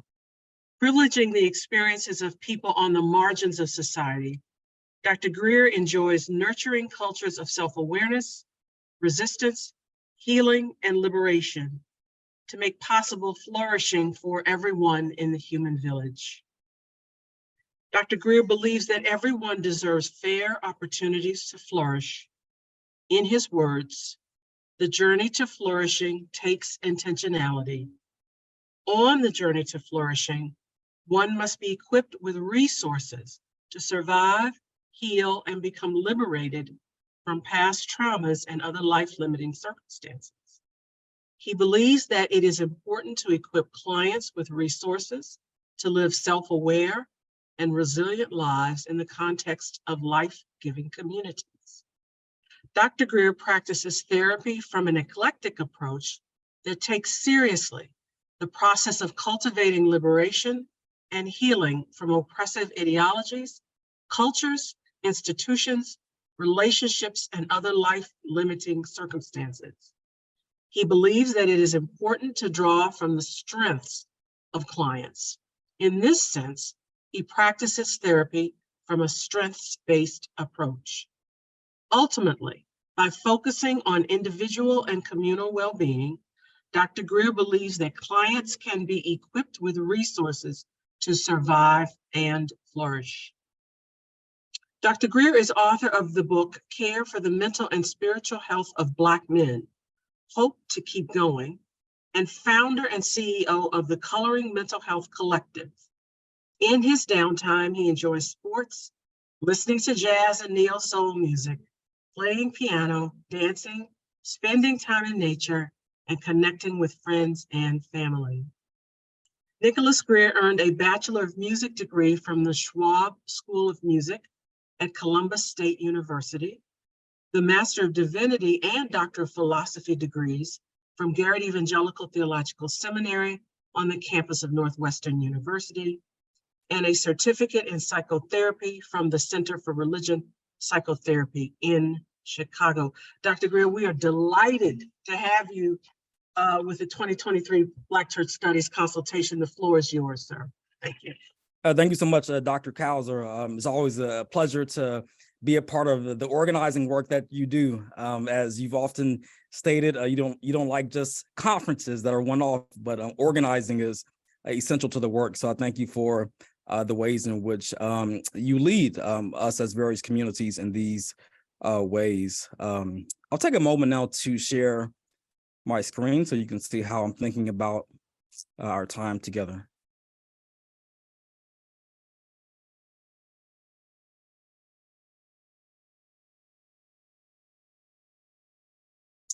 All right, I trust that you all can see the screen. Want to again thank all of you for your presence here. Certainly, give thanks to Dr. Kauser, her organizing leadership, as well as all of the organizers for this very important consultation, as well as all of the presenters and those who are gathered with us today. What a gift we are as a community to be able to care deeply with and for people. One of the things that I can remember reflecting on when I first started my own clinical training back in Chicago, I guess it was about 12 years ago now. I remember one of the things that I would hear as I was working with clients, as well as when I would be working with supervisors, they would say oftentimes we are the only people in a person's world, within their week that actually takes the time to care for them, to listen to them, to make space for them to reflect on their experiences. And so I look at cultivating the well-being of Black folks as a necessary part of justice, and I'll talk more about that later on. But too often we've left out the mental, emotional, and spiritual well-being in an explicit way from some of our work that we coined justice, which is one of the reasons why I'm really grateful for this particular organizing effort to say that, hey, no, Black mental health matters, and it is necessarily a part of our work for justice and well-being. All right, so I think it's always important to check in with ourselves, to ask ourselves, how is it with our souls? If I was with you in person, Dr. Kauser mentioned that I play piano. I started playing piano at 5 years old, started playing saxophone at 9 years old, and then later on went on to major in music at the Schroep School of Music. And so for me, music is very important to the way that I think through life. And so if I was there with you, I would more than likely play piano with you as a part of a way for us to get centered in this moment. But I want to invite you in this moment to reflect on how is it with your soul. Take about 30 seconds to reflect on how it is with your soul. And for those of you who are online, you can type in your response in the chat to this question: how is it with your soul?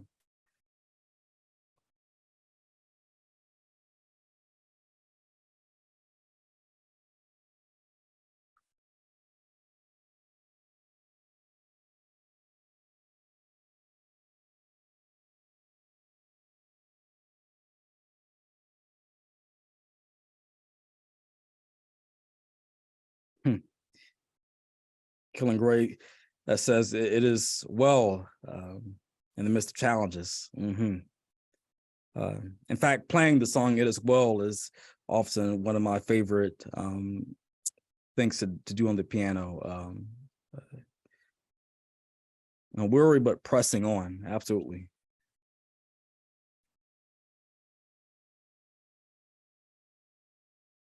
As you all are typing, one of the things I was thinking, yesterday I was a part of a panel here at the law school at Willamette University College of Law, and we were reflecting on the Tyree Nichols incident. And one of the things that I was thinking about, even as I was driving to that discussion, was the song "Keep Your Lamps Trimmed and Burning," and the importance of us being able to stay ready, right, for the work of freedom, justice, and healing.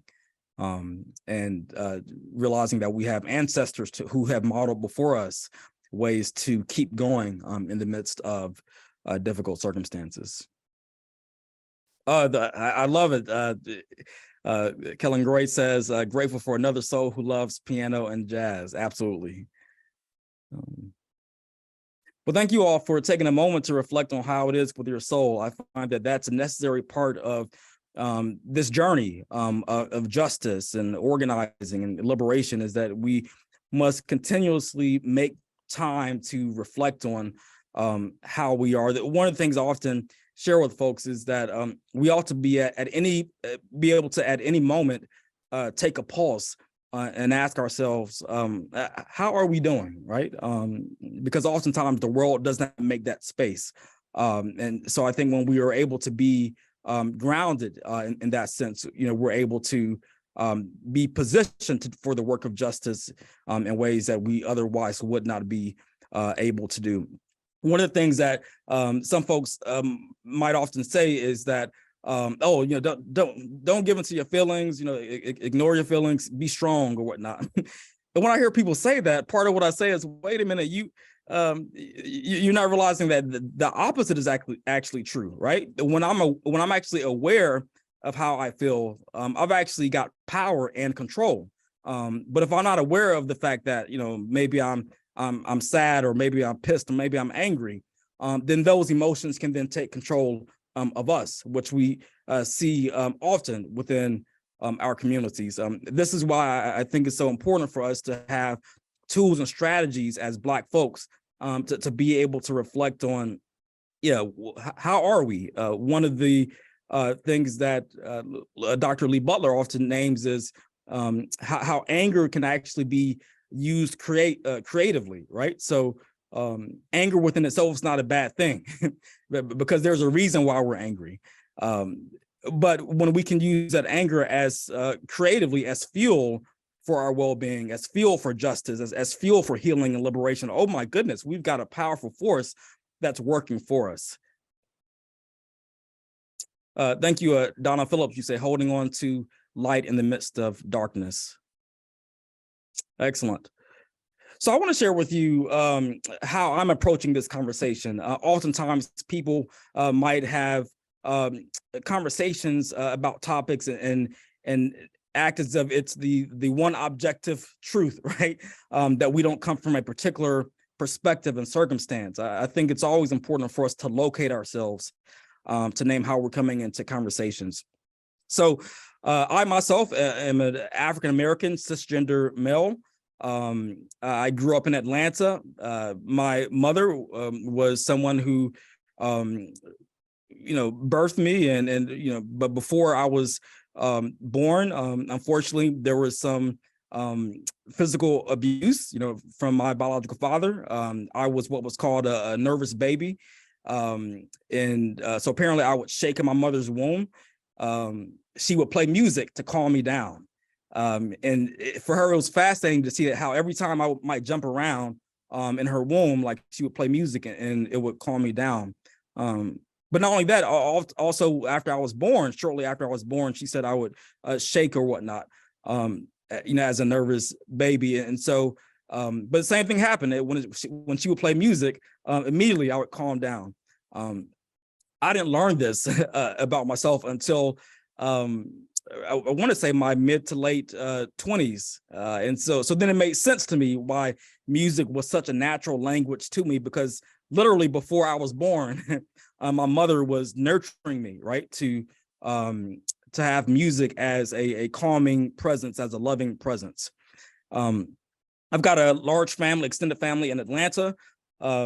Music is a very significant part of who I am, how I think through life, how I feel life. I see even our interactions today as we're making music together, right? What does it mean to listen to the soulful symphony of our lives? What does it mean to listen to the music of our individual and collective lives? To me, this is an incredible resource to nurture our well-being.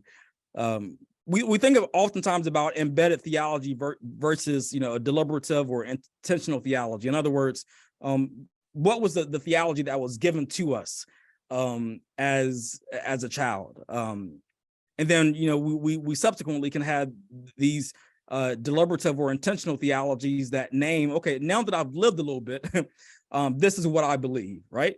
So I grew up in a Church of God community, which had its headquarters in Anderson, Indiana.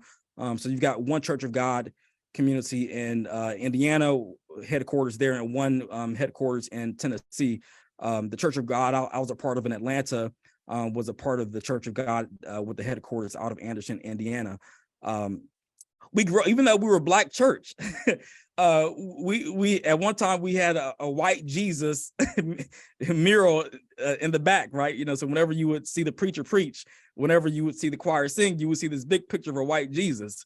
Now, eventually, a lot of the folks, you know, they had issue with it, so that eventually came down. Nonetheless, I think that's very powerful in terms of thinking about how is it that some faith communities can literally serve a white Jesus, even in Black communities, to the point where even though we were in the same space as Ebenezer Baptist Church of Chicago, Ebenezer in Atlanta, which is where I actually took organ lessons for a while. So even though we were in the same space of Dr. King's church, the same city, for whatever reason, the church community I was originally a part of did not explicitly see justice and faith as something that was wedded together. So then as I began to love more and make my decisions about what was important to me, I felt it was important to be a part of faith communities that explicitly integrate justice and faith. The 96 Olympic Games, I remember that being an important moment for me in terms of seeing the ways in which a predominantly Black city could host the Atlanta, the Centennial Olympic Games in Atlanta. I remember also that the first Black mayor of Atlanta, Maynard Jackson, his daughter still is a jazz vocalist. And so because, I was a musician, his daughter, Alex Jackson, and we would perform every now and then.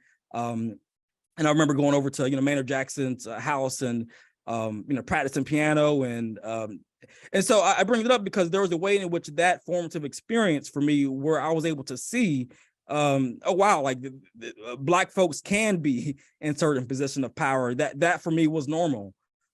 Even though my particular family was lower middle socioeconomic status, it meant a lot, right, to have this larger environment, where you had Black mayors, you had Morehouse, Spelman, Clark. One of my uncles, Reverend Mark Dennis from Morehouse, right? Morehouse men, right? Always planted seeds in my mind about possibilities as a Black man. And then I played sports, baseball, soccer, football, and what else was there? As well as some intramural sports in Atlanta and in the suburbs of Atlanta. So that's a little bit about my lens in terms of how I approach this work. A few more things. One of the things that I take very seriously is the ways in which music can be a way for us to reflect on life. So oftentimes when I think about folks coming to my counseling office, one of the things I wonder is what would it look like for the image of God to emerge from within them. And one of the ways I think of that is, what does it mean for us to listen deeply through the music of people's lives that's perhaps buried down in there, but has not been nurtured, right? Allow the space to fully be heard. Another thing that guides my lens is ministry in the local church setting, feeling how people live their lives and how they connect their faith with their holistic lives, as well as the demands on a pastor in the local church setting is a real thing. And then one of the things I appreciate about being a professor at a school of theology is hearing how clergy and faith leaders experience their lives and their ministries and the questions that they come to these settings with. And then lastly, I reflect on what does it mean to be a Black man, knowing what it's like to live through life with a target on one's back, right? And in the words of W.E.B. Du Bois, how does it feel to be a problem? So I know, like many of you, perhaps, that I know what it's like to have on multiple occasions to have had the police to be called on me, even when I was following the law, right? So these are things that, again, color my reality as I think about this conversation we're having today. So overall, seeing clients in Chicago, Southern California, and Oregon colors my experience in terms of reflecting on clients who were houseless, those who have been lifers, folks who spent 25, 30 years in prison, and then engaging in counseling, as well as, folks who are middle and upper socioeconomic status folks, and youth and college folks as well. And then just thinking about what emerges from community conversations. Oftentimes when we listen deeply to what's happening on the ground, right, we get a chance to understand what people are experiencing in our midst. Also, I've had a chance to serve as a associate pastor for 2 congregations in Chicago, as I mentioned, as a professor, a scholar, and musician. So these are all things that guide how I think about this work. So what does it mean to think about the essentials to African-American mental health? One of the folks in our field, Dr. Carol Watkins Ali, and many others, were working on a project, and we're beginning to name some things that we see as essentials to African-American mental health. And a few of these we're still developing and wanting to make sure that we work strategically in terms of when we publish all of these. But I'll give you a few of these perspectives that we're thinking about. So one is communal care. So I'll take ownership of this one in terms of this is something that I came to reflect on and name that for me, I don't find the term self-care alone to be sufficient. I see self-care as a way to communicate that, hey, it's all on that one individual to take care of themselves while the rest of the world continues to cause them trauma and harm and to inflict wounds. But if, for instance, if you were to take somewhat of a provocative example and reflect on, especially in the context of lynching, all right, so you got somebody driving down a road, a Black person. I can think about a moment when I was told when my grandmother and grandfather were driving in Southern Georgia, and there was a white cop who stopped them, and apparently on this Southern Georgia roads, something was about to go down, and so my grandfather was driving, and then my grandmother was in the passenger seat, and so my grandmother, being this powerful, loving and strong Black woman that she was, the story is that she gave this white police officer a look and said, you better not do nothing, like ain't nothing about to happen and go down right now, right? And so long story short, they were able to continue along their way. But when we think about other moments when that was not the outcome, if you were to tell somebody, if they were in that same moment and then they eventually got lynched, that their approach would have been to nurture their own self-care in that moment. No, well, wait a minute. Maybe self-care in that moment means interrupting the evil of lynching, interrupting the evil of the mid-Atlantic slave trade, right? So both if I'm on a slave ship as well as if I'm on the path to about to be lynched, my self-care it's not going to do me much good, except for perhaps helping me to end my life in a way that feels like it has integrity and a sacred sense of worth, as my life ends. But I think that if we take very seriously communal care, we acknowledge that, wait a minute, it's the health of the community that helps us to have health as individuals. This is why, as I think about mental illness, save for the reality of schizophrenia and other psychotic, psychological experiences, oftentimes it's toxic environments that cause people to suffer. This is why in the trajectory of my work, I started out taking very seriously both caring for individual experience as well as caring for communal, systemic, institutional experience and realities. I will say, as I've continued to do my work, and especially as I've continued to listen to the lives of clients, I've become very clear that I lean more heavily towards institutional, systemic change at this point, because I see the ways in which systems, institutions, and even family relationships can negatively affect people's mental and emotional well-being. So all that is to say, I find communal care as something that's significant. So in other words, I never ask somebody like, how's your self-care now? I might ask them, how's your communal care? In other words, we need caring communities to nurture individual people's well-beings. Now, it is true that we need to have moments where each of us on our own, because at some point we're going to be by ourselves, right? Whether it's when we're walking down the street, whether it's when we're in the bathroom or going to bed at night, wherever we are, there are moments when we might be alone. So in that sense, we need to be able to have the agency to care deeply for ourselves. And nonetheless, that needs to be cultivated by a caring community that cares deeply for our well-being. The second piece is that we must acknowledge Black cultural genius and the contributions of Black folks to the world.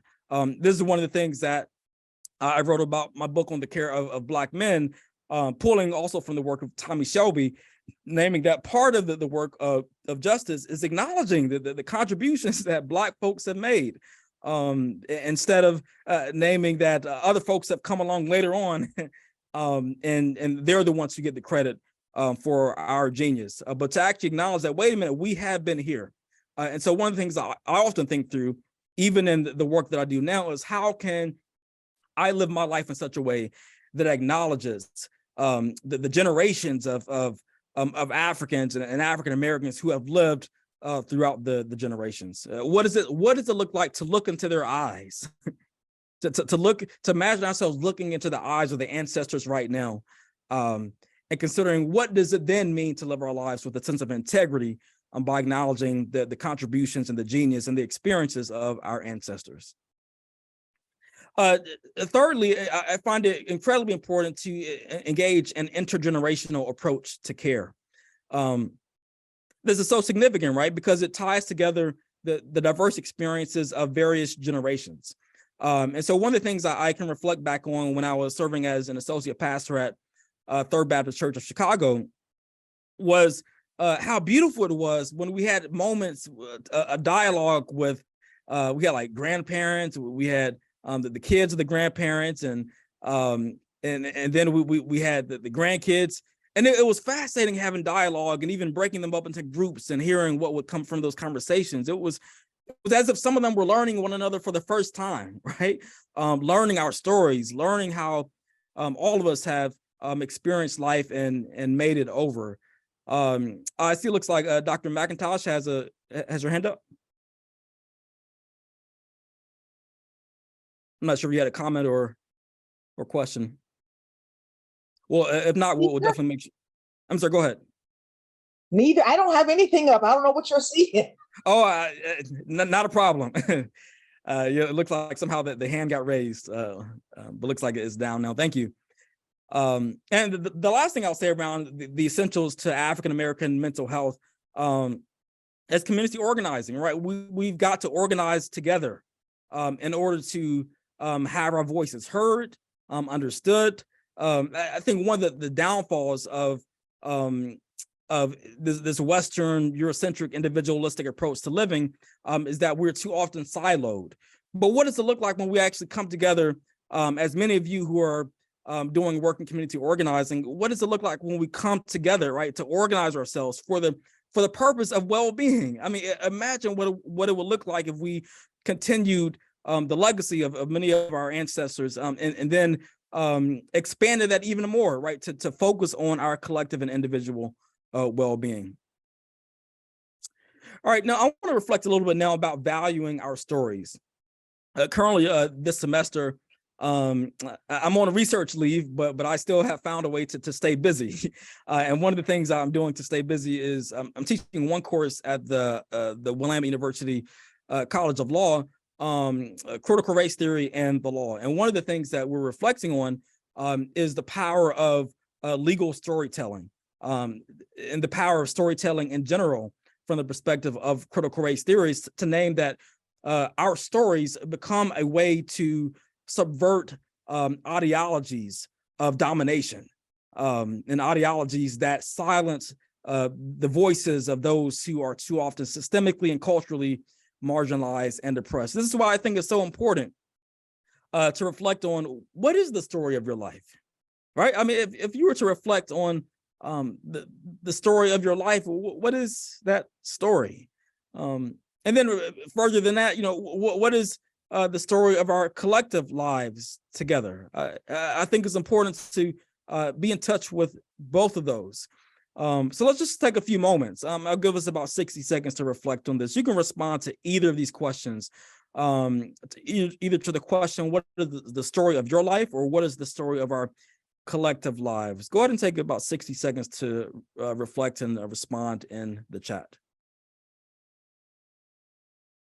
As you all are reflecting on your stories and our collective stories, I'll share when I think about what is the story of my life. I would say it's been one of resilience, the presence of family, and the need to be determined to create my future on my own terms. And a part of that is the need to continually resist oppressive ideologies and ways of relating. When I think about our collective story, I think part of it is reflecting on the ways in which we have been brilliant as a people. We've had possessed genius. We've made amazing contributions to society, to ourselves.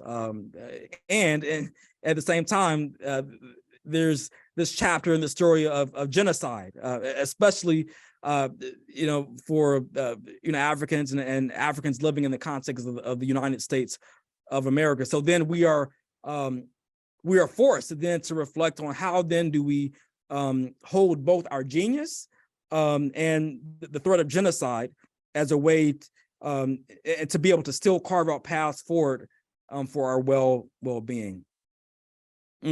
Reverend Tibbs, you said the African-American story is one of faith in an unseen God, even in the midst of severe tribulation, and subsequently becoming a witness to others of God's saving grace. Absolutely. And one of the things I'm thinking about from your comment is how powerful it is for African-Americans to have spirituality as a resource to fuel our energy, collective efforts, and sense of strength and integrity and pursuits for justice.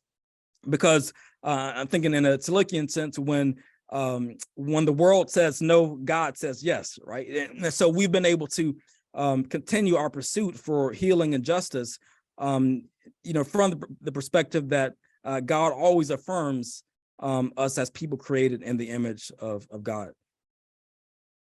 All right, I want to say a little bit about acknowledging difference.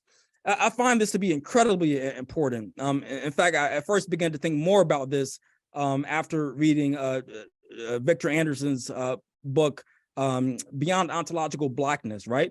And the ways in which he was inviting us to reflect on the ways that, hey, we're not all the same. In fact, this is one of the reasons why even within groups, there is oppression. I remember there was a conversation in Chicago, and there was a reflection on diverse experiences of being Black, and there was a black gay man who stood up in the audience, and he was just weeping, and he stood up and he said, but community can be so othering.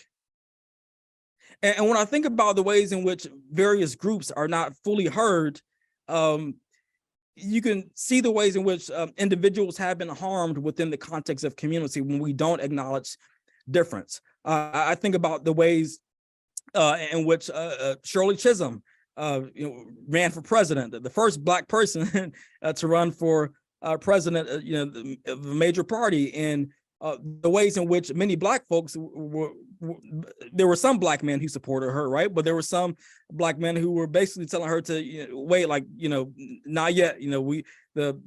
It's not yet time for a Black woman to run as president. But yeah, when you look at her speeches, how she thought, her reflections, oh my goodness, what a powerful Black woman this was, and yet there were people within the Black community who did not fully affirm her experiences and her pursuits. So this is why I named that, really following the work of even Kimberly Crenshaw, that we must acknowledge the intersectional dimensions of our experiences as Black people, right? That that is, we must make space for difference, acknowledging all Black voices. The other thing I wanted to name here is that, while we all experience similar forms of oppression, we all might respond differently. So the example that I have here is that Black men I interviewed in my book, they all experienced themselves being seen as criminals, right? So when I just asked them the question, yeah, I'm curious, how do you think people see you, right? And they named that people see them as criminals and thugs, et cetera, right? Even though they weren't. But one of the things I found fascinating is that even though we all might have some common experiences of how oppression hits us, we all might respond differently to the ways in which we are being mistreated and harmed. So one of the things that I found very fascinating, in my interviews with Black men in my book, was that they all responded in some cases drastically differently from one another in terms of how they try to survive and seek their own healing and well-being. So this is in part because of, we all have different personalities. We all come from different communities. And so I think it's important for us to acknowledge that, hey, like there's both difference in an intersectional sense in terms of, even though we all might be Black folks, we all are different types of Black people. And then we all have different personalities as Black people. So it's important for us to make space for all the variations of what it means to be Black, to be heard and understood, while keeping an unapologetic commitment to justice in our work.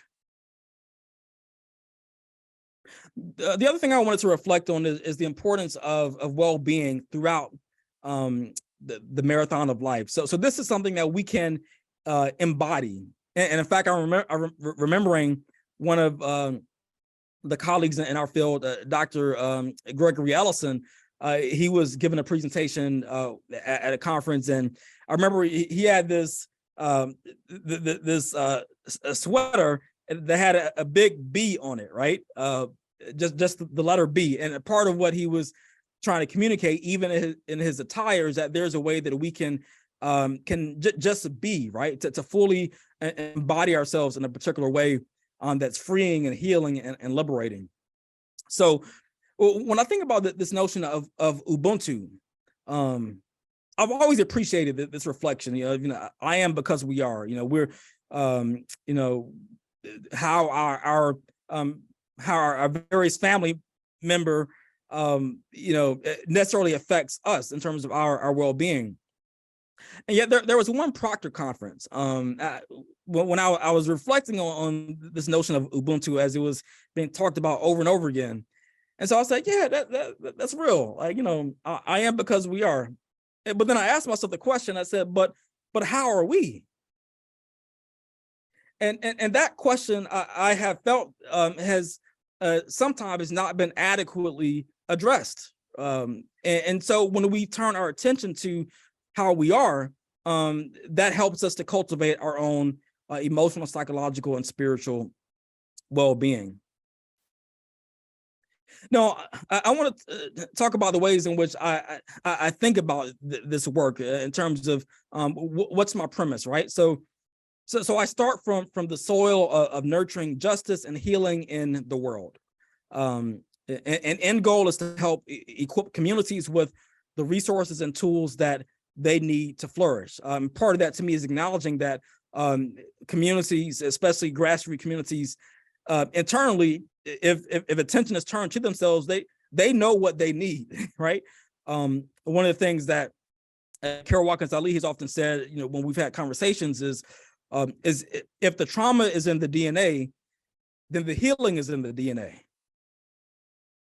So in other words, if for those of us who've experienced varying degrees of trauma, we know very well our circumstances. And so if we are given the opportunity to reflect on those critically and constructively, then we can carve a path forward to nurture our own well-being. This is one of the reasons why I'm so big on asking the question, hey, what are our sources? Right? So, in other words, if we're referencing, primarily, white scholars and clinicians and clergy, et cetera, mental health professionals, it's not to say that they can't have something good to say at all.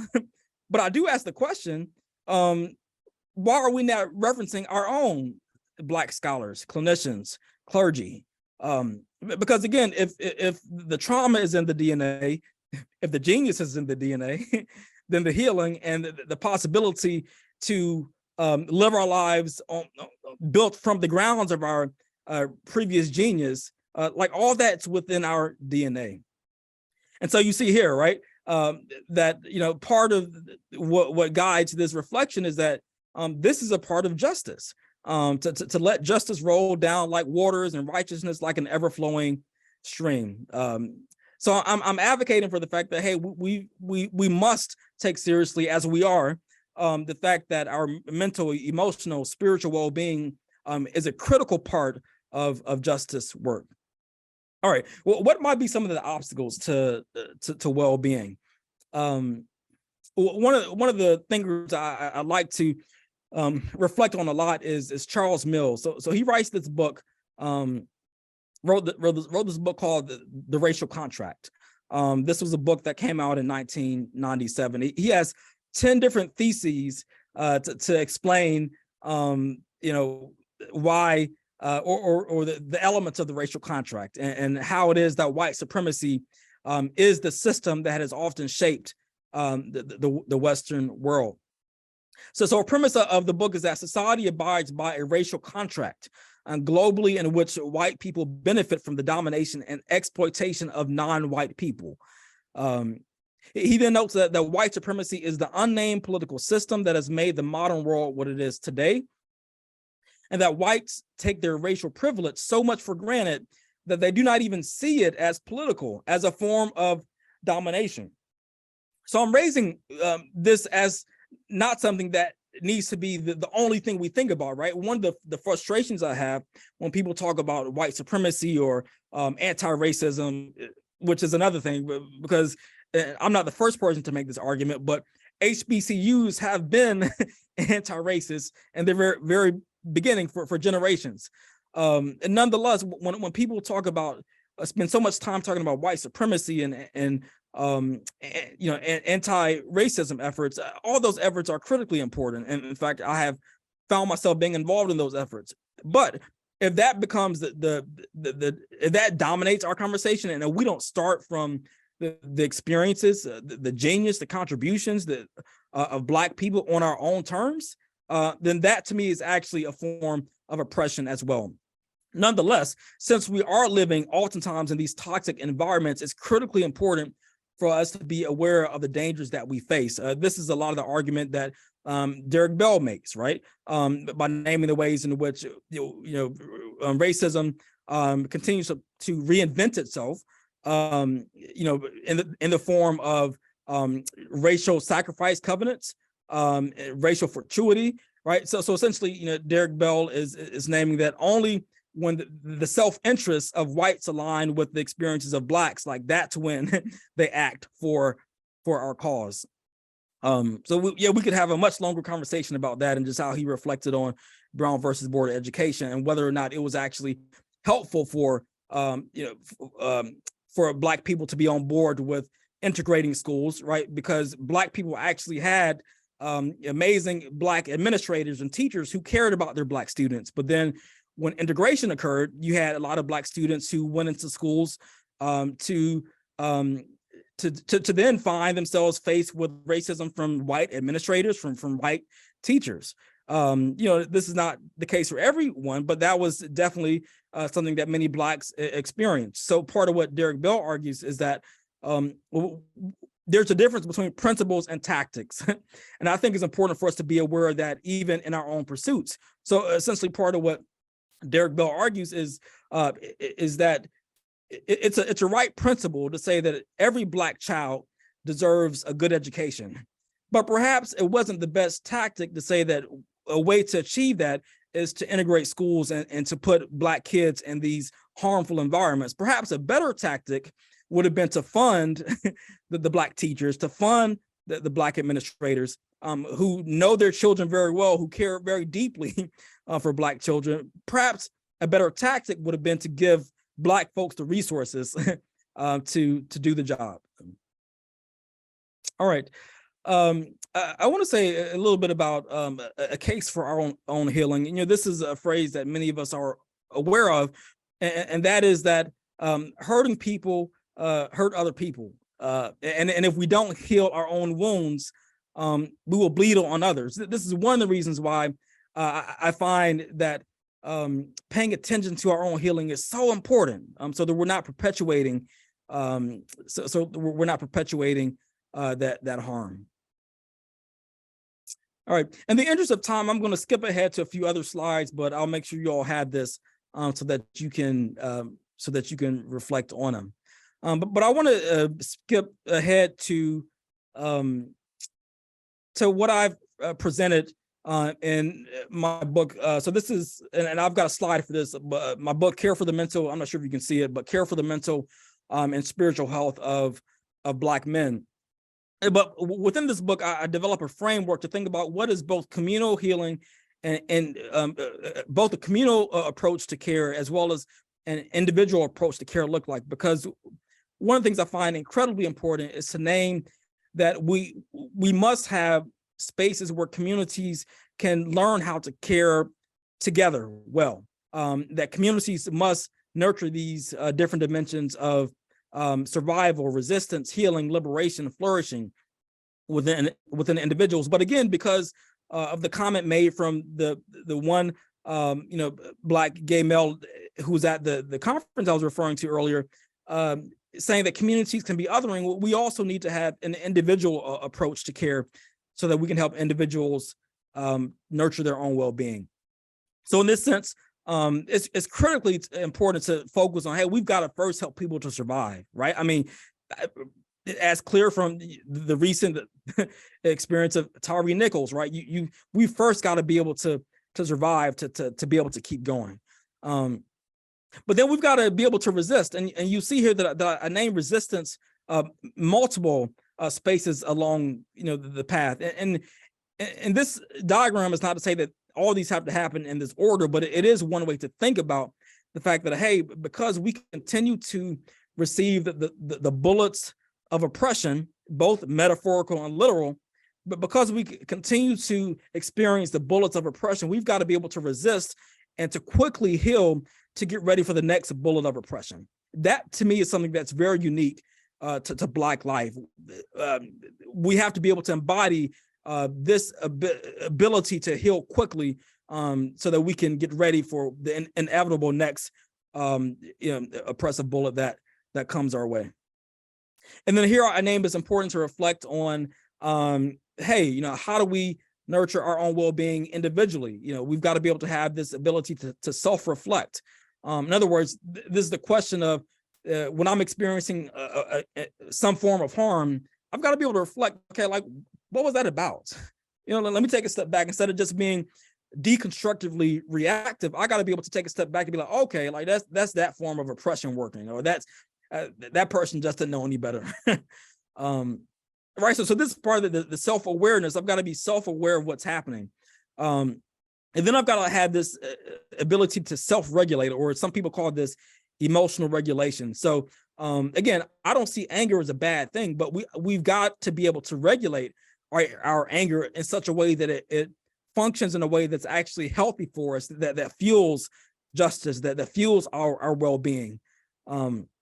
And then we've got to be able to be motivated, right? Like that's got to be a part of our emotional, psychological tools to flourish. Is we've got to be able to have resilience and to be able to be motivated. So these are things I think through as I reflect on what does it mean for African Americans to first of all survive and ultimately to flourish. It means that we've got to have both communal approaches of care that acknowledges our difference. And it also means that we've got to be able to nurture individuals to have these dimensions of caring for themselves, no matter what their circumstances. So I'll stop there. Let me share with you just a few resources that might be helpful. This is just a selected list. But the first book here is Black Rage by Grier and Cobbs. No relation, just a coincidence. But this book I find is very powerful. One of the arguments that it makes, it talks about education when you reflect on our children and youth, and names that when you think about the psychology of Black folks, they're like, you've got to think about education. So these are two Black psychiatrists who were writing back in 1968, Grier and Cobbs. And so essentially they're saying, hey, the Black child, shows up within the school system. And then when they experience the culture that's so different from the culture they experience in their community and at home, they then show up and say, wait a minute, like this, like school's not for me. And I remember what it was like for myself as the only Black male PhD student in my cohort, and how foreign that moment felt. But it really hit home when I went back home to Atlanta one time, and I don't say this as this is the only way to be successful, but I'm the only Black, I'm the only male in my family in terms of my intermediate family to have a college degree. So my two brothers, they don't have a college degree, and so one of the things I was talking with my youngest brother about, as he was having some moments of struggle, he said to me, he said, yeah, and this was shortly after I read this book by Grier and Cobbs. He was like, I just feel like school's not for me. I mean, verbatim.